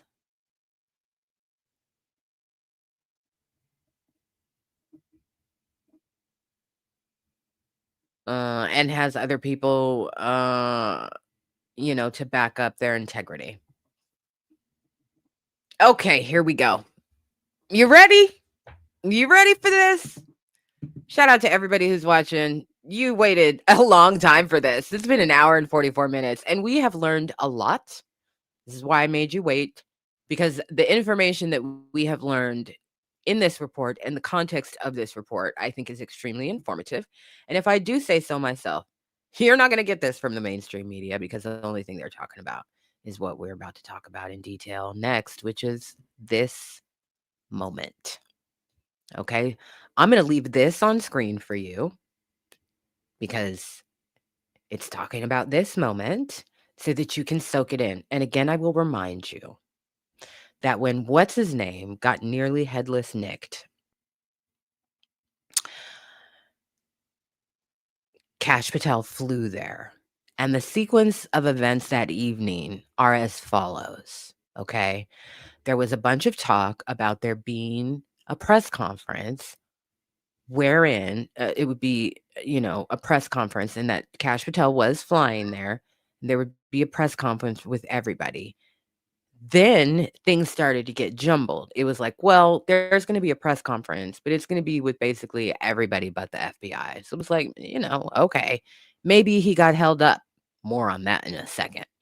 Um, so they have a press conference, and then I don't know, within an hour, it's announced that they're going to have another press conference because now Kash Patel has landed and he wants to have a press conference. And that press conference was like 3 minutes, and Kash Patel didn't even speak in that one, if you will recall, because I was completely beside myself, either on live or in the Discord, like, "Wait a minute, this motherfucker didn't even talk. He didn't even say anything. You see that? That's not the see you in Valhalla. That came later. This is the first initial late evening, no, we're gonna have another one because I'm here now." But he did not even speak. Behind Donald in the in this press conference, behind Donald, who's overlaid, is the governor of Utah, but fuck him. I don't wanna see his bald-headed ass. Okay, so we're dealing with this. Trust me. Is this better? It's better. I don't wanna see Cox's fucking face, okay? So I had to go with this. Um, but what we're about to read is about this and what happened just before this.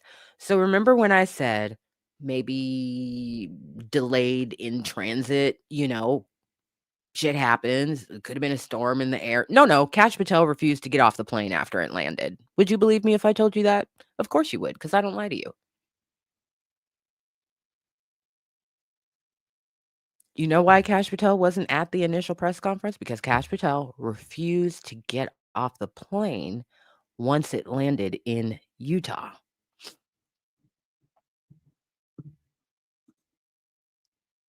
Facts. Absolute facts. Thank you for reminding me. Thank you for reminding me it was a long day, and it seems like so long ago, but it really wasn't. It really wasn't.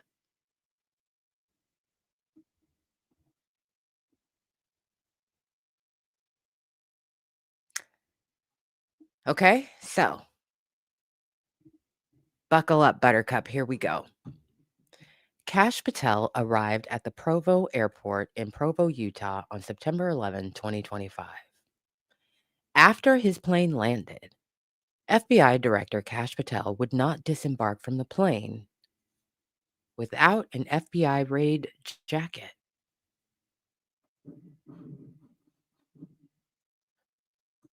Now, what I find hysterical about this is because I'm always talking about how Kash Patel is running around in an FBI jacket, like he's actually doing something.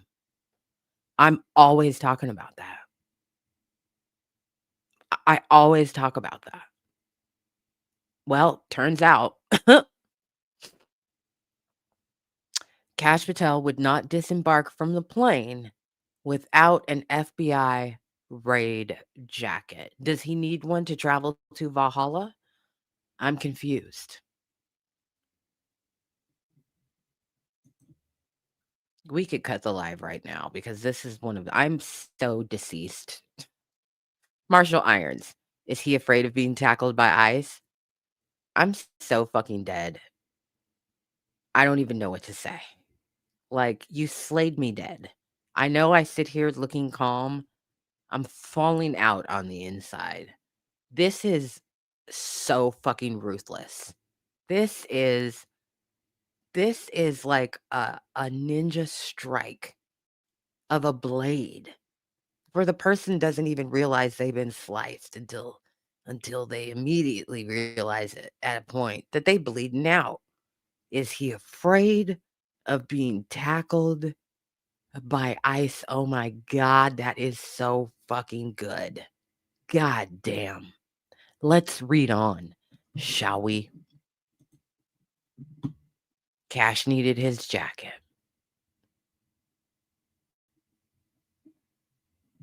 Kash Patel apparently did not have his own FBI raid jacket with him and refused to step from the plane without wearing one.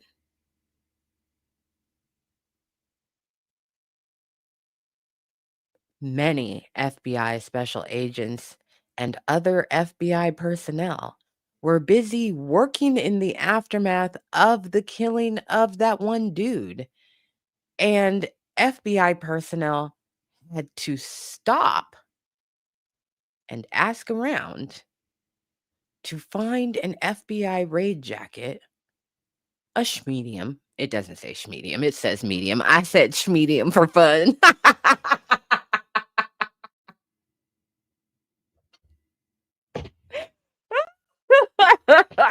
It says medium. Let me not give y'all inaccurate information. It says medium. Let's pretend it says schmedium.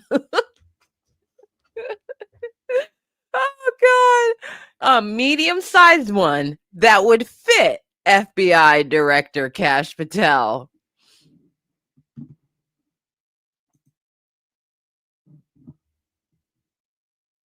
There were many large and extra large FBI rain jackets available.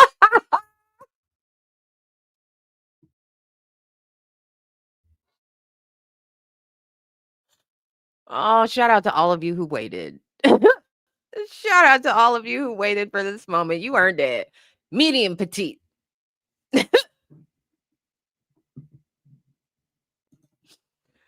It gets better. Worse. Better. Much worse. Better.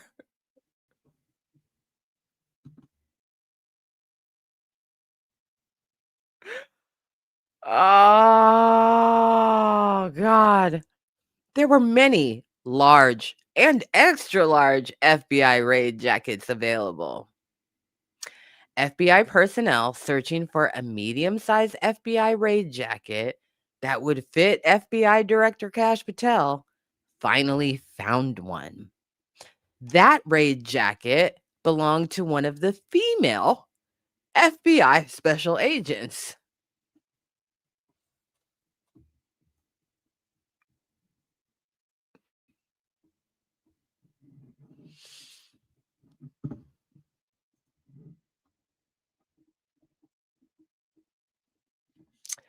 The raid jacket belonging to the female FBI special agent was then delivered to FBI Director Kash Patel on the plane. But as he was inspecting the jacket, Director Patel noticed two areas on the upper sleeves near the shoulders that did not have Velcro patches attached.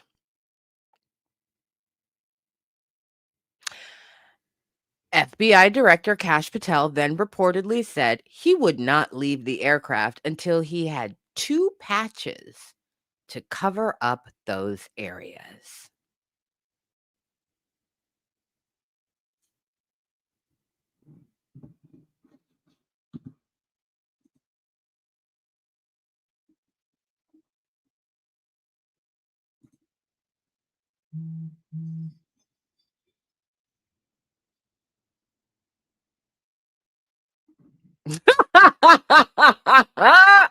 Okay.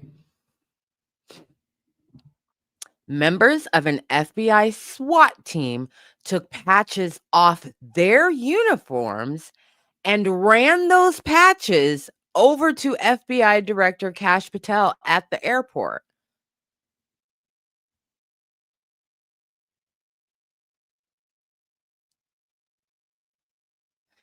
People had to divert from their posts to hit it over to the airport,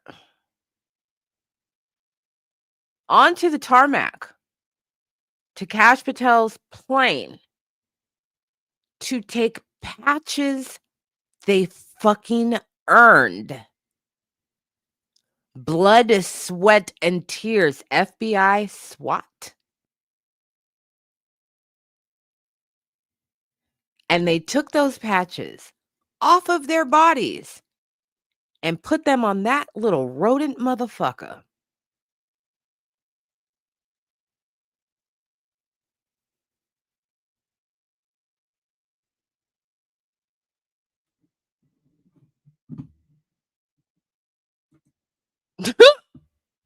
We're we're not done.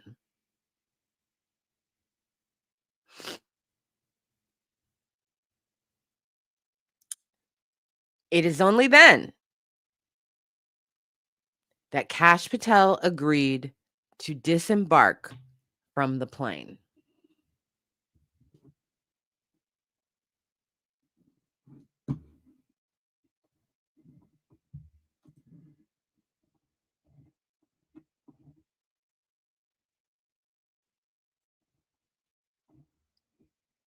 And then it just goes into that's page 29 of 115.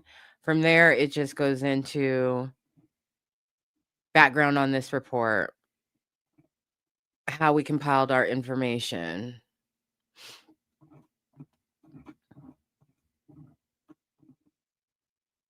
who the source was, an inside look at the FBI, leadership at the FBI, what sources have to say about leadership on leadership at the FBI, not just the director and the deputy director, but special agents in charge, et cetera, et cetera. Directors from FBI headquarters.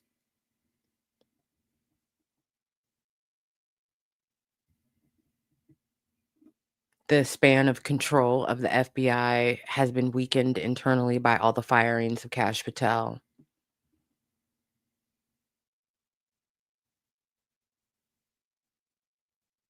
There's no money for gang and violent crime. Legacy Task Force have no funding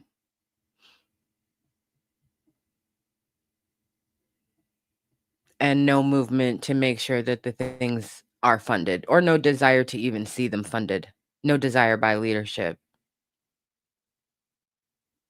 The budget is truly screwed.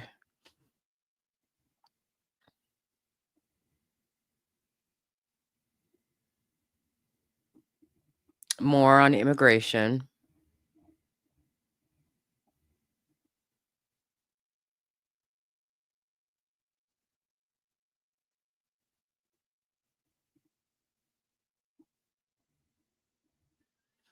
So, yeah, everything after that is insider baseball on methodology, and at least I think. Let me check.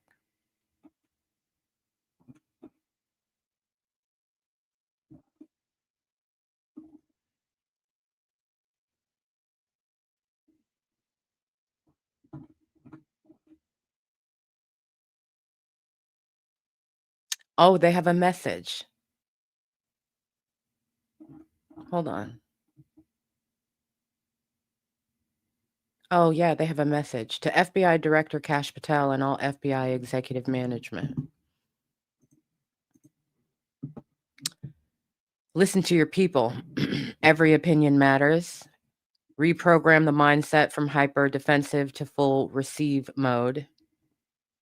Redeploy thoughtful, carefully curated bureau wide climate surveys and then execute on the recommendations at the highest levels, no matter how critical they may be of FBI management. To FBI special agents and all other non supervisory FBI personnel, settle for nothing less than exceptional leadership. You deserve better.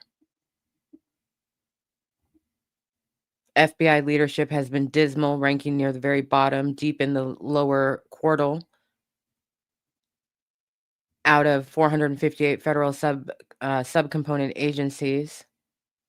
Don't expect anyone else to save the day. You are it.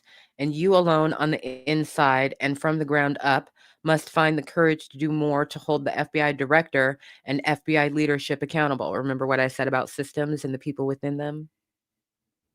Again, if I do say so myself. You must find the courage to do more to hold the FBI director and FBI leadership accountable when they fail to put you in a position to succeed and fail to elevate the entire organization so it can finally meet and then exceed its true potential. America is depending on you to be the antidote to systemic organizational dysfunction. And if you need a place to start, start here. Moments after he was sworn in as director of the FBI, Kash Patel said, I promise you the following. There will be accountability within the FBI and outside of the FBI, and we will do it through rigorous constitutional oversight starting this weekend. The FBI director made a bold, inspiring promise. Track it aggressively to ensure he keeps his word to reform the FBI. Because if the FBI director can't or won't, then he and executive management throughout the FBI will never do better than rank amongst the worst. Will never do better than rank amongst the worst in all of the US government. Damn.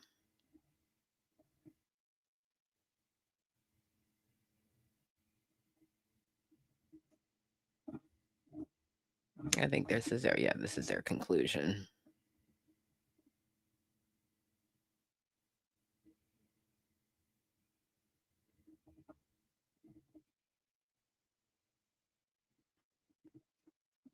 We took an oath, blah, blah, blah, blah.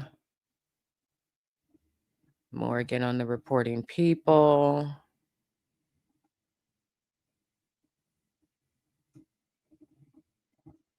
I think this is a summary of each person's,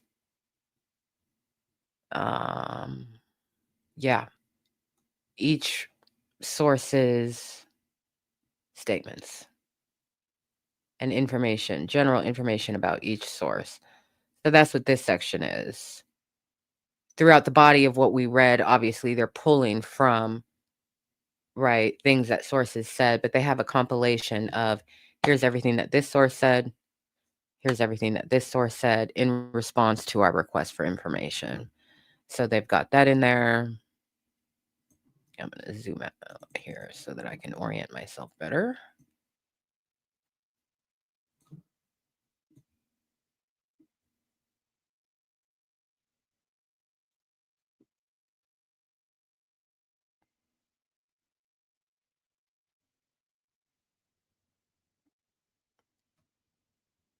This is all the full responses by each person. This is the copy of the RFI. So I think they collected information over a 30-day period, but it was for the first 6 months of Kash Patel's leadership. And a lot of this we've already looked at before. They have a timeline in here for reference.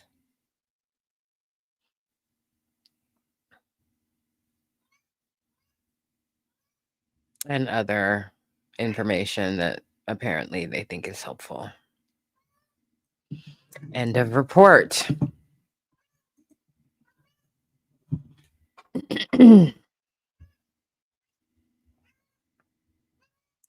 It's not going well.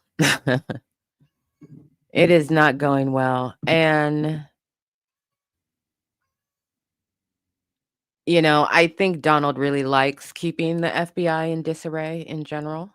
I think that's something that he particularly enjoys. But I don't think that he particularly enjoys being embarrassed. And I think that Kash Patel is an embarrassment. He is a fucking joke. His deputy is a fucking joke. They are way out of their depth. And we're all less safe as a result of their leadership or lack thereof in the FBI. So a lot of this is anecdotal. Is it the strongest research? No. Is it the strongest argument? No. It's just another helping of embarrassment.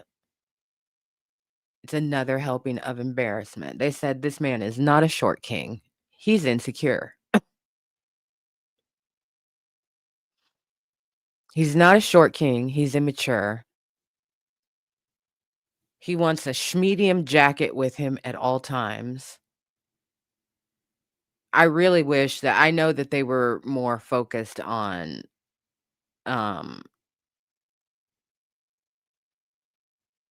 things impacting operations, but it would have been really nice if they would have asked a bunch of questions about how Kash Patel, uses the FBI to pay for his fucking field trips all over the place. There are some people within the FBI who refer to him as the Make-A-Wish director because he's using the resources of the federal government to make all his dumbass little dreams come true. I'm not kidding. They call Pete Hegseth the, the leader of the Department of War Crimes, and they call Kash Patel the Make-A-Wish director.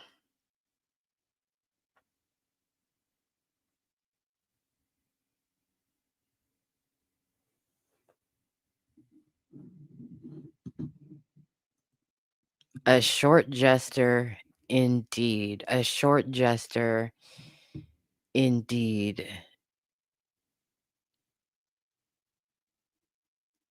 No chivalry exists with this man. He took a jacket from a woman, then got mad because it was a woman's, and then demanded that seasoned FBI agents take the patches that they earned and put them on his dumb ass. So no titties for him. No, no, nope, nope, nope, nope, nope. No titties for him.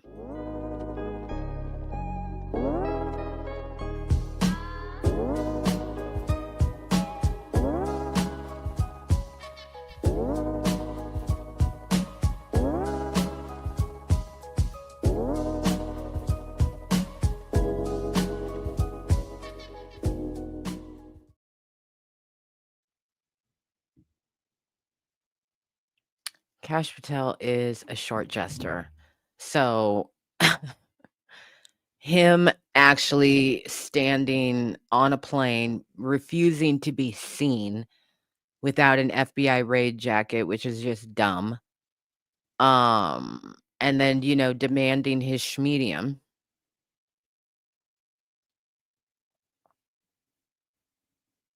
And just any patches. I need patches. I need patches on my sleeves.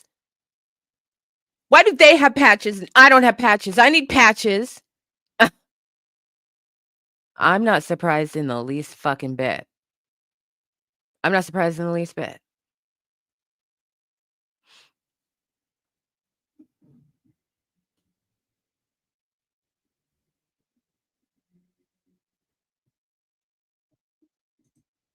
It's one of the most disrespectful things first of all, leave Make-A-Wish kids alone, okay? My late son was a Make-A-Wish kid. I was like, "Whoa, whoa.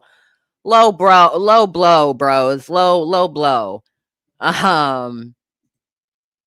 But at the same time,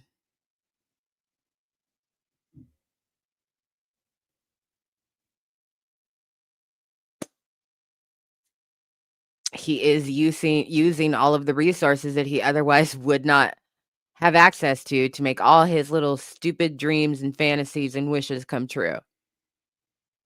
So that's what he's doing. He has a license to go wherever the fuck he wants. And again, nobody in the federal government is going to hold him accountable for an abuse of power. He's the director of the FBI. He can go anywhere he wants to and demand, demand a seat.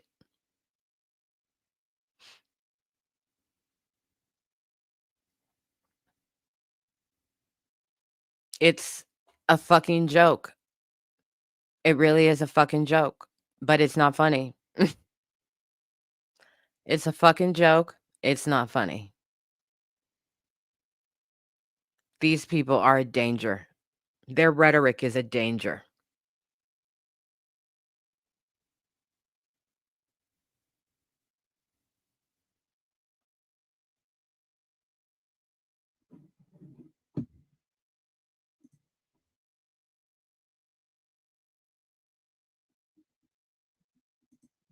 This is hilarious. Marshall Irons said, feels like an Onion headline in the works. FBI director takes task force into Disneyland to ride the teacups. That's spot on. That's spot on. That is spot on.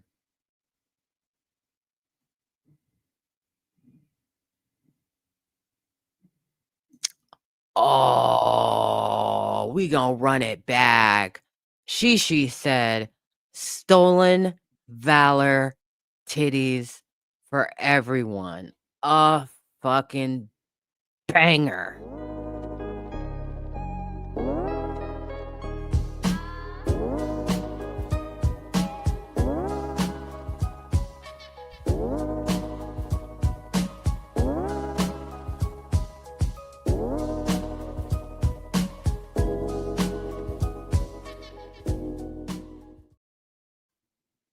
Exceptional. I'm bulletproof.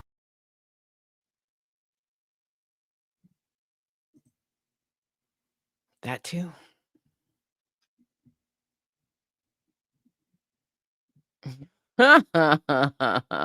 Hey, beautiful. I mean, come on. That was really good. That was really good. I'm fading a little bit, you know. I'm fading a little bit. I'm old. It's almost my bedtime. It's 7:18. You know, us old people, we got to go to bed real early.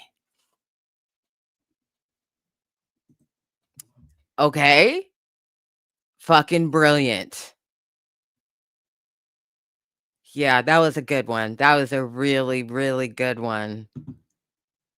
So yeah, all the headlines are, mostly. Oh, Cameron got some trouble.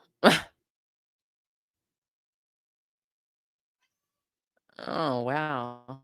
That's rough. We'll have to talk about that at another time. I'm just random headline popped up. Um, he owes somebody some money, so he's gonna have to deal with that. Anyway,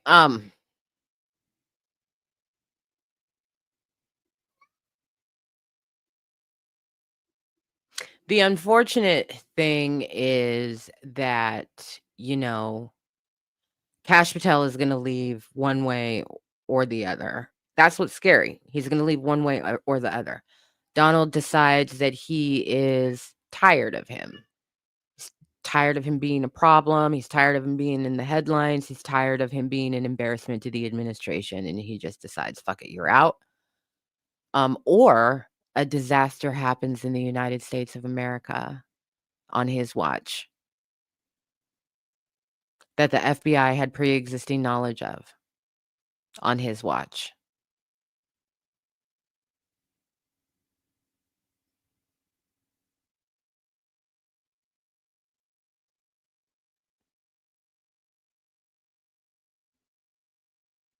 And that's scary. That's a scary thought, you know? That's a scary thought. I don't know how many, terrorism attacks you've lived through or witnessed in your lifetime, but I've witnessed a few. I've witnessed a few. And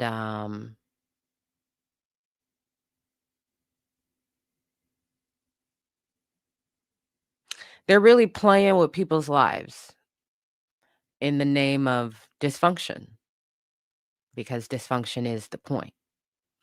Keeping the organization crippled and in disarray is part of the point.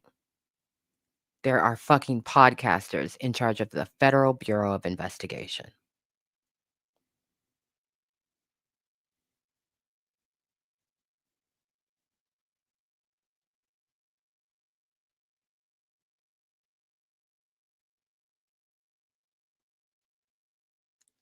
And he was confirmed. They were both confirmed by the Senate, confirmed that they would be the most qualified people to lead the FBI. That shit is a fucking joke. It is absurd on its face. It has no backing to stand on, except for audacity. So when the report says that they are arrogant about their ignorance, baby, that's the tick, tick, boom. That is the tick, tick, boom. And they don't give a shit if they're in the blast radius. Do you give a shit if you're in their blast radius?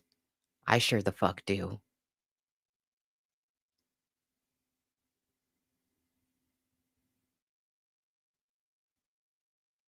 Unbelievable.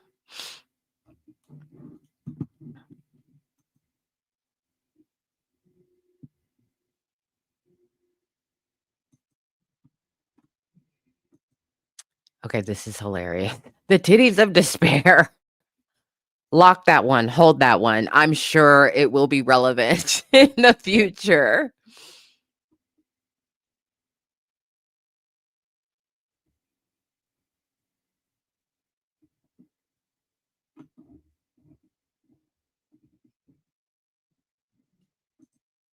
Yeah. Yeah. So, for now, he's still the director of the FBI, but,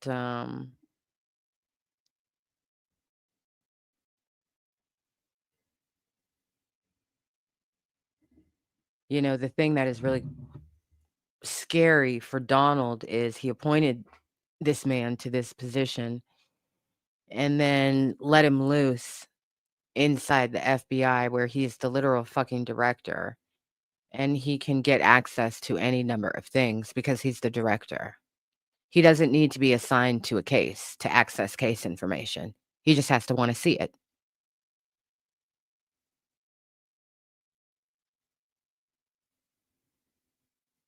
So there's no telling what Kash Patel did in terms of accessing information that may be damaging to other people as the director of the FBI. There's no telling. So maybe Donald doesn't see him as a safe bet to fire. Maybe he's concerned about what Kash Patel could do outside of his administration. He could reasonably be concerned about something like that. So you fire him, then you gotta reckon with him, and he's fucking crazy. Kash Patel is crazy. Cuckoo. Cuckoo. Cuckoo. Do you need proof? Look at the fucking picture. Bro's crazy. Probably a fucking drug addict. Probably an alcoholic, based on public reporting of them finding various bottles of alcohol in his fucking office, like a frat bro house at Langley. I'm sorry, what? Hmm? This is what happens when you trap and release a crazy person into the FBI, then you gotta reckon with them. So the firing has to be an unequivocal hammer that really annihilates Kash Patel, because anything short of that, he's immediately going to become a problem for the president. I think that's a reasonable assumption because all of these people are corrupt.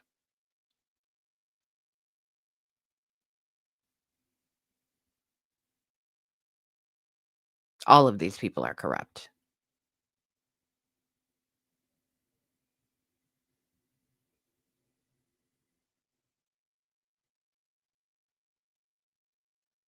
You couldn't pay me to take a job that I'm not qualified for,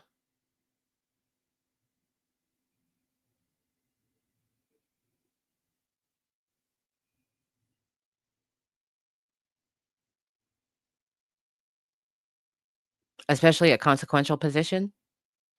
You couldn't pay me. You couldn't pay me. That shit would drive me crazy. You couldn't pay me.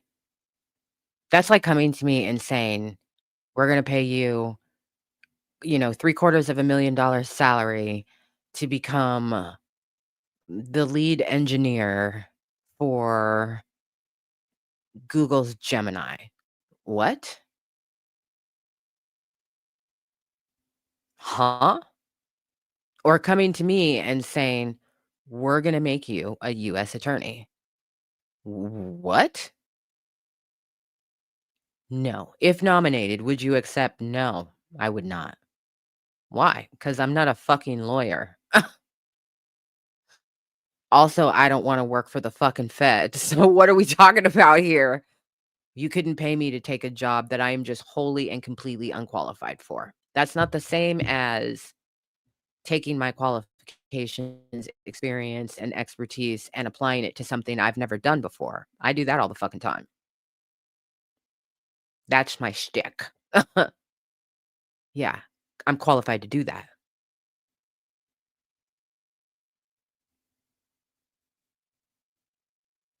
But I will not just blatantly take a job that I'm absolutely not qualified for. That shit would make me sick. Sick. Sick, sick, sick. I'm an outcomes-driven person. I need things to work. I need outcomes to actually be accomplished. I will demote myself for somebody else on the team who has a better fucking plan. I will shut up in a meeting. Why? Y'all are talking about shit I don't know nothing about. That's the expert. They just got done speaking on it. What am I gonna say? I disagree based on what? Based on what? A pot to piss in? No, I'm not gonna do that to myself. That's embarrassing. That's embarrassing. I'm not gonna do that to myself. No.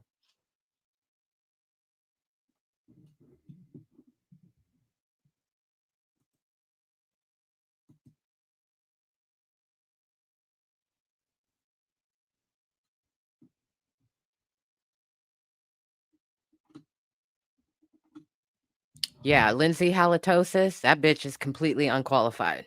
It's a fucking joke for Pam Bondi to stand at a podium and say, "I've spoken to every US attorney across the country, and they all have the utmost confidence in Lindsay Halligan and believe she is the most qualified US attorney of them all." Bitch, a whole lie. That's a fucking lie. You look like you know you lying when you say it standing at the podium, to be fair, you little flustered. And you kinda jumping the shark with your claims here. Doesn't sound very believable. You expect me to believe that you did that? You didn't do that. You didn't fucking do that. You know why? You're also not qualified for your fucking job. That's why it's so easy for you to corrupt it. That's the thing that's disconcerting about people who are objectively not qualified for the positions they have been appointed to carry out the job that somebody mandated they do in those positions. They will corrupt that shit immediately.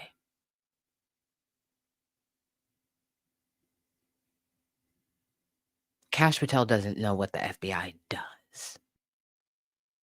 The only thing Kash Patel knows is what he doesn't like about it, or what he thinks they did in the past. Kash Patel doesn't know a fucking thing about the FBI. He doesn't know how they work. He doesn't know anything. Bongino's the same way. These men don't know a fucking thing.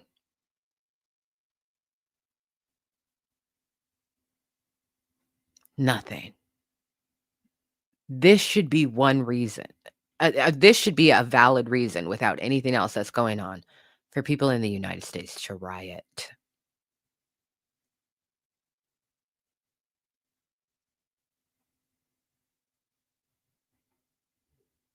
And say the president has lost his fucking mind.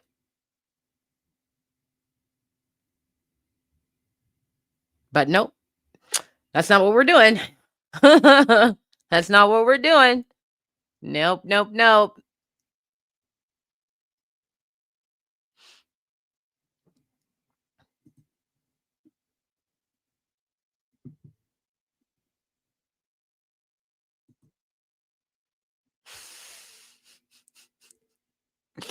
The audacity.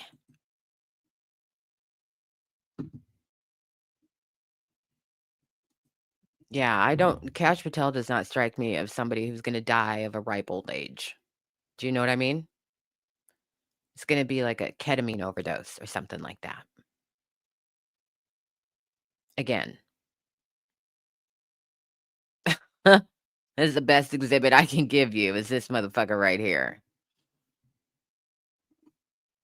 Oh, this was rich as fuck.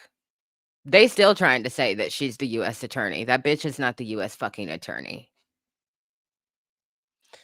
That bitch is not the US fucking attorney, and if they keep pushing it and trying it, here's what's going to happen. Okay? The courts are going to start rejecting indictments.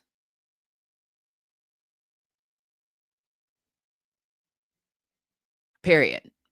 First of all, they're gonna appoint an interim US attorney because that's their purview.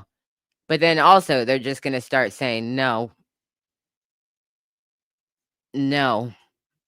Again, you're not going to flaunt your ignorance and corruption of the system and think that that is a pass to then make other people behave in corrupted ways. The judges aren't fucking going for it. It's their purview at this juncture to appoint the U.S. interim attorney. So they're going to appoint one. And if she wants to do the I'm not moving out of my office, I'm in, and they want to do the audacity of Lindsay Halligan putting her signature on indictments, the court is going to reject them flat out. Flat out. Because she is not the U.S. attorney. It doesn't matter what the fuck Pam Bondi says. Pam Bondi is not above the law.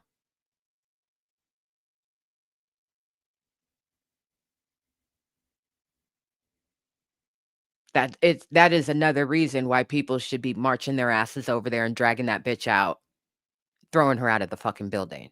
Because, bitch, who the fuck is you talking to? Stop playing with us. She is the U.S. attorney. She was lawfully appointed, not according to a judge. We're going to appeal. You haven't yet. Takes 15 minutes to file a notice of appeal, if that. If that. You ain't done that. Because you know you don't have a pot to fucking piss in.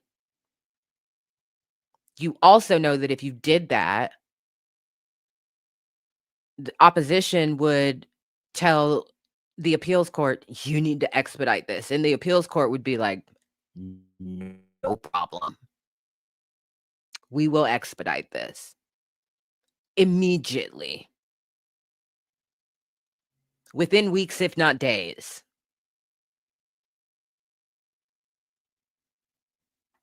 And it just speeds up the process for Halligan being out on her ass.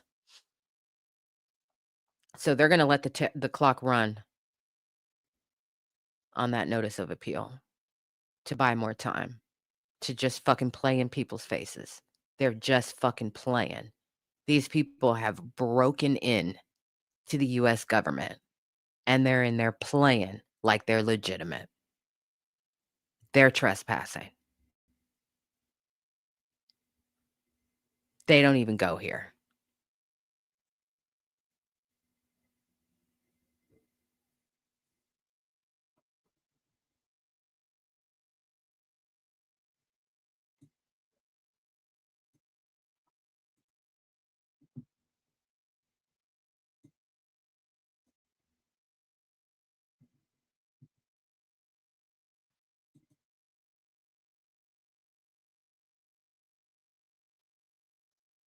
My God.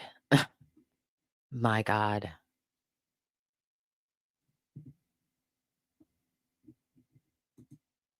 I'm buying this lottery ticket with the winning numbers last week. Hilarious.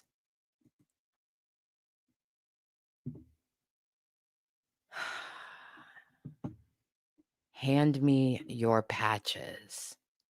You know that SWAT team was working security probably at the other end of the airport or somewhere nearby or something. And can you imagine? Can you imagine? They're on private channels trying to track down a jacket and some fucking patches. And you finally got somebody like, man, let me, I guess, jog over. Let me, I guess, jog over to the fucking tarmac near the D gate on the other side of the airport and give this bitch boy my patches.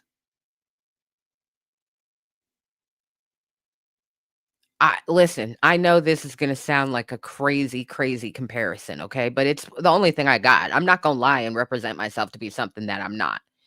If a motherfucker wanted to take my Girl Scout patches, you heard what the fuck I said. Who was not a Girl Scout. Kash Patel is not an FBI agent. He's never been an FBI agent. He's an employee of the federal government. He's an administrator.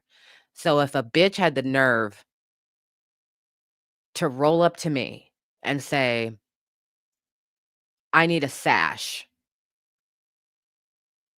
And then, well, I need some patches. And my troop leader looked at me like,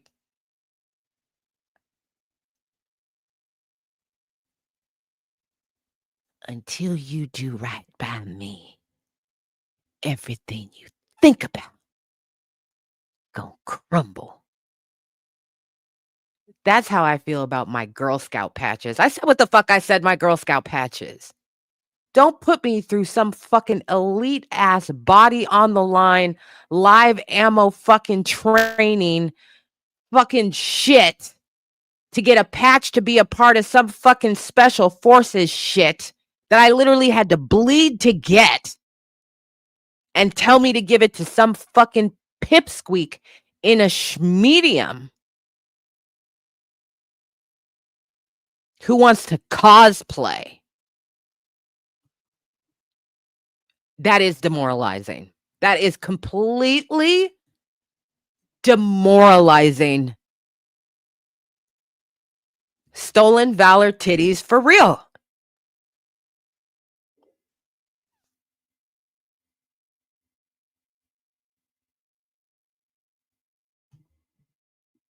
I'm running out of adjectives.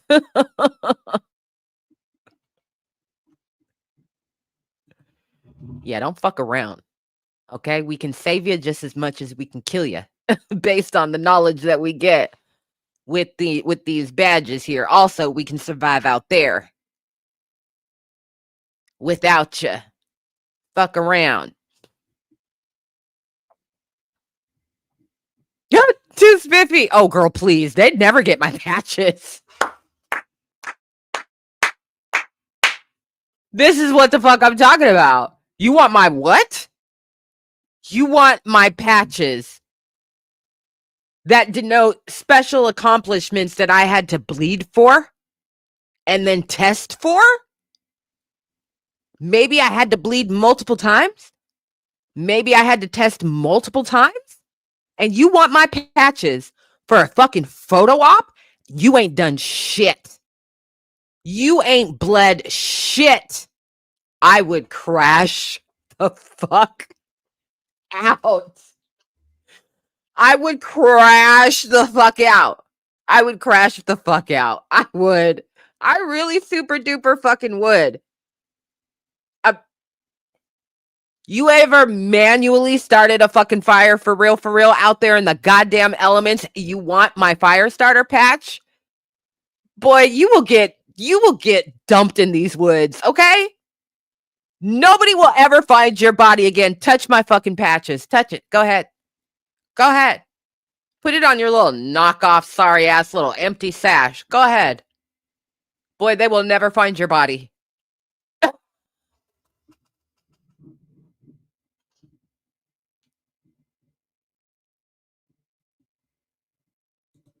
This is true. This is very true. This is very true.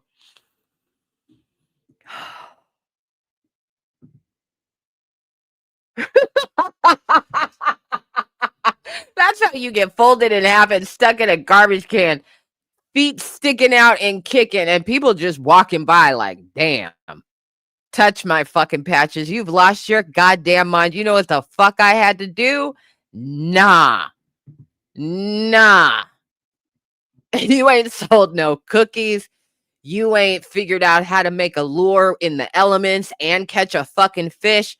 You don't know how to start a fire. You don't know how to make elevated fucking bedding out of sticks and fucking pine at least 25 feet off the ground. I could come up with a lot of fucking things, okay? A lot of fucking things. No, you cannot have my patches. Not a single fucking one. Not a single fucking one. I shudder to think the reaction that I would have because, you know, I grew up with older siblings, brothers who were, I don't know what they were, Boy Scouts, Eagle Scouts, whatever the fuck they were. And they used to try and, you know, oh, what little badges? I'll break your fucking finger. You will be in a half Nelson, quick, fast, in a hurry. Touch my fucking sash again. Make a little hee ha ha joke again. I don't give a fuck how big you are and how small I am. Nah, your shit valid, my shit valid. No. No. Ooh! Ooh! Ooh! That boy ain't never done a ropes course with his troop. I'm getting legitimately upset now. He's never done a rope course? Nah. Nah, nah, nah, nah, nah, nah. Nah, nah, nah. Nope. He hasn't done survival or advanced survival. Hasn't done that. Nope, hadn't done that. Advanced survival, no matches, no compass. Hadn't done that. Oh, I'm mad. Oh, I'm mad. I'm mad. I'm mad. Child, I feel like you are reading my mind because this is the hike and the trip and the 2-3 days that I am thinking of. When you got to go from A to B, no matches, no compass. And you got to get there by a certain time, no watch. Son, I'm angry.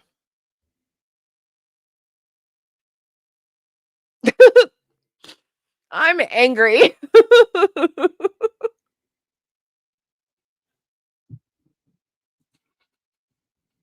This is a healthy fear for you to have.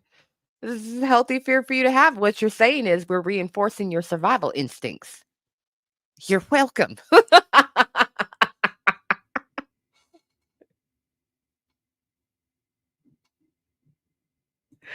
But if he doesn't have the badges and they do, then how are you going to know that he's a big, strong boy? Man, fuck that little pipsqueak ass. Fuck him. Mm, mm, mm.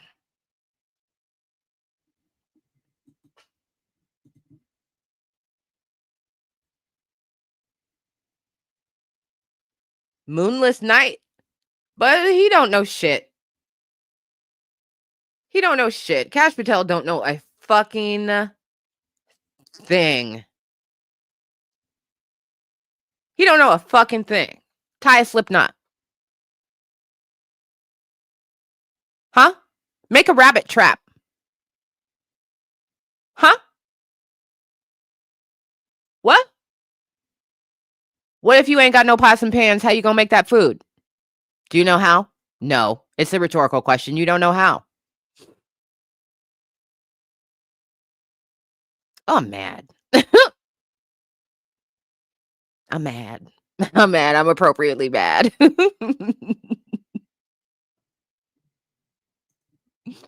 He don't know shit. You know what? This would be absolutely perfect. The jacket could just say big strong boy. I love this. I love this. Napoleon Napoleon put his money where his mouth was. Also his downfall. But at least he was like on guard. You know what I mean? And I don't mean like on guard. I mean like on guard. Let's go. We at war, motherfucker. I'm warring.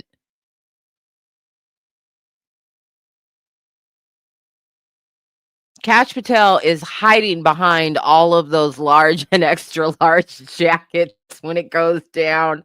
Oh my God, that was so savage. There were plenty of large and extra large FBI raid jackets, but obviously that wouldn't work for this inferior little piece of shit right here.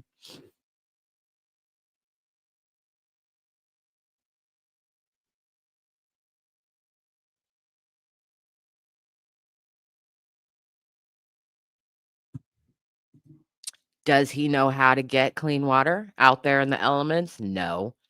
And deservedly so. Deservedly so. Would Kash Patel survive on the Oregon Trail? No. Dysentery. Every time. He gonna die. Does he know how to garden? No. Does he know how to forage for root food? Oh, I'm angry.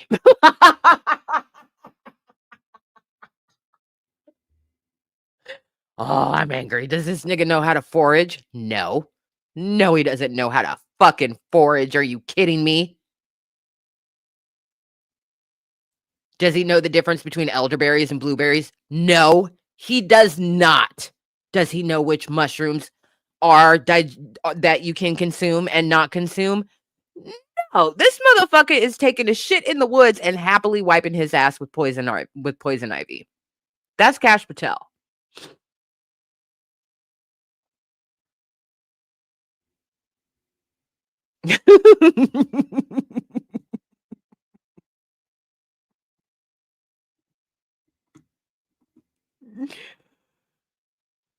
Gonna tell some lady to give him her water bottle. Boy, I will doink you in the head with this water bottle. I'm not sharing with you. Get away from me.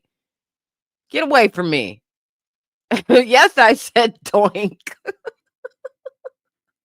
You can hear the sound of a nice little metal water canister. Boy, I will doink you in the head if you don't get away from me trying to get my water bottle, you infected ass little vermin. I don't think so. Shit.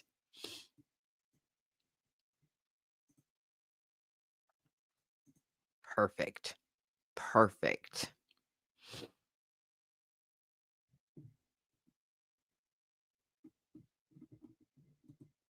This is what I'm thinking of. Put this together with the rope course. And then also you got to do advanced wilderness survival. That boy is sunk. Sunk. It's over for him. Over for him. Nah. Nah.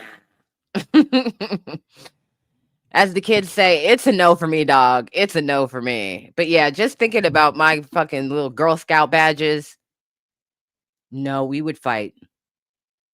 We would fight. We sure would fight. Yeah, I don't give a fuck. We gonna put you out the troop. I bet you are. That motherfucker's not touching my goddamn badges. No.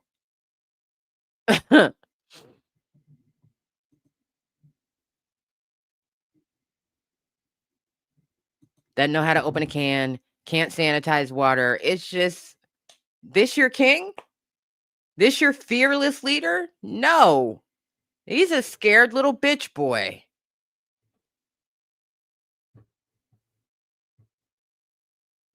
Scared little bitch boy.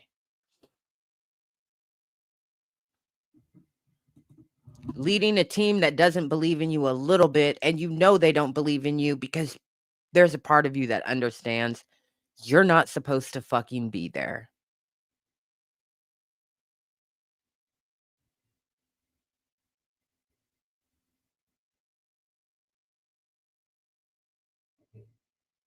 You're not supposed to be there.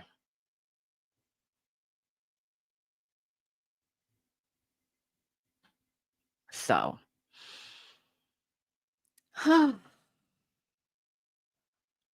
this was nice. This was nice. We learned a lot. The report was an interesting mixed bag of a bunch of people just deciding, you know what, pull the pin, throw it in, let's see what the fuck happens.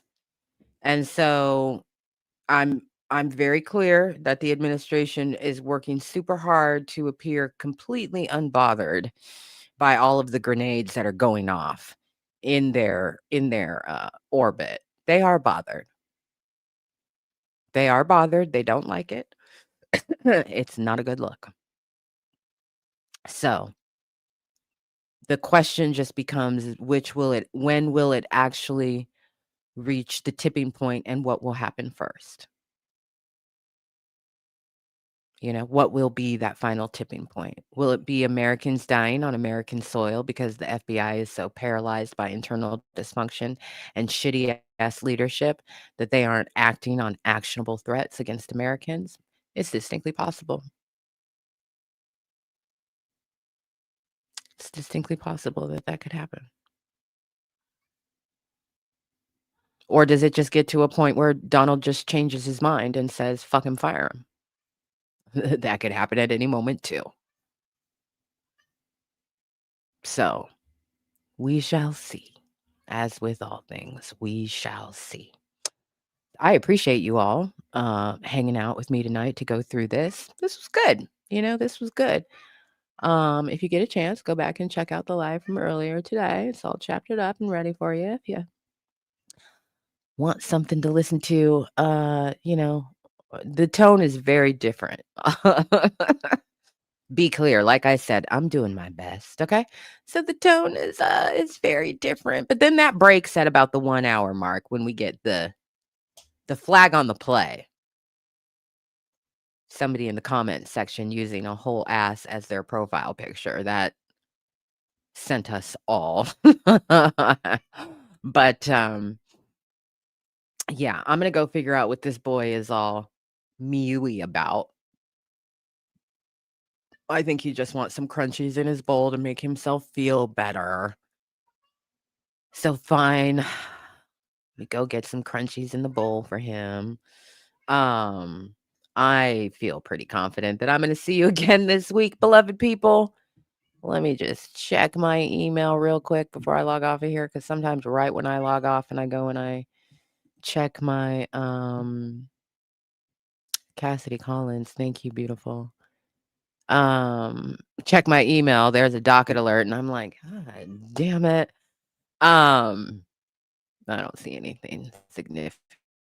Some people asked if there's going to be additional damages that Milagro is going to have to pay Megan Thee Stallion upon actually looking at the verdict sheet filled out by the jury. No, I don't believe that is the case. I don't believe that the jury is going back on and deliberating on additional damages, because when I look at the jury verdict, it has the statutory and then compensatory damages. They're both in there broken down by the jury in dollar amounts. So I'm pretty sure it's done. It's done. It's done. We wait to see if she files another lawsuit against the rest of the biscuit heads.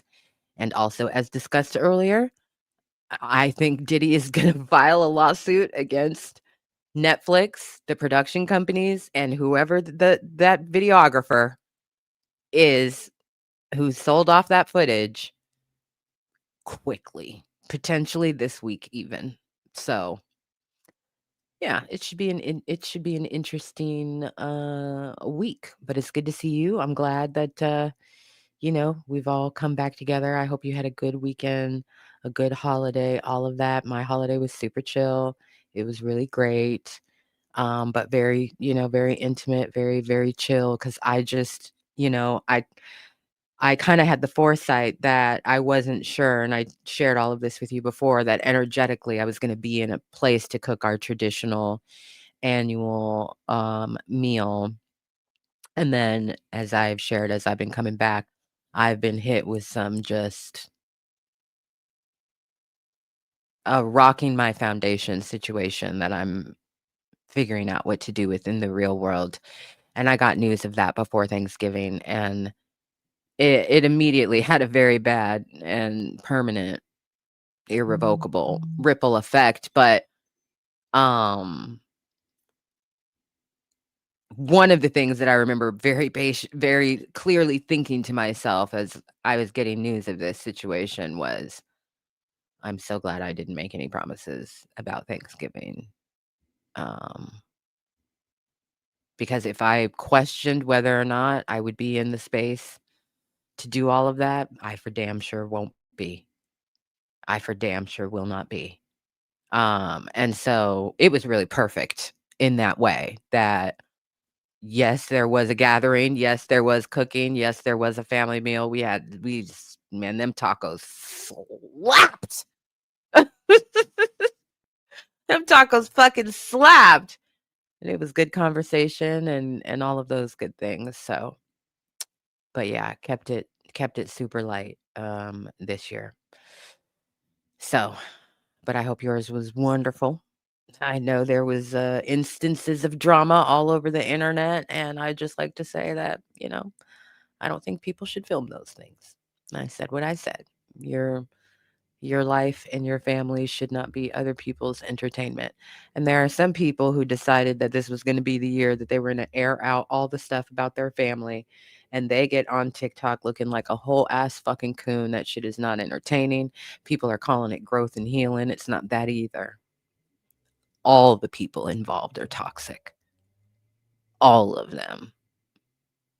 So, the family that tricked a woman into going through a fake turkey trot, child, if she marries that man, I don't even know what the fuck to say. If you don't know what I'm talking about, be glad. But I'm just kind of remembering the lowlights of social media over the holidays were those kinds of things.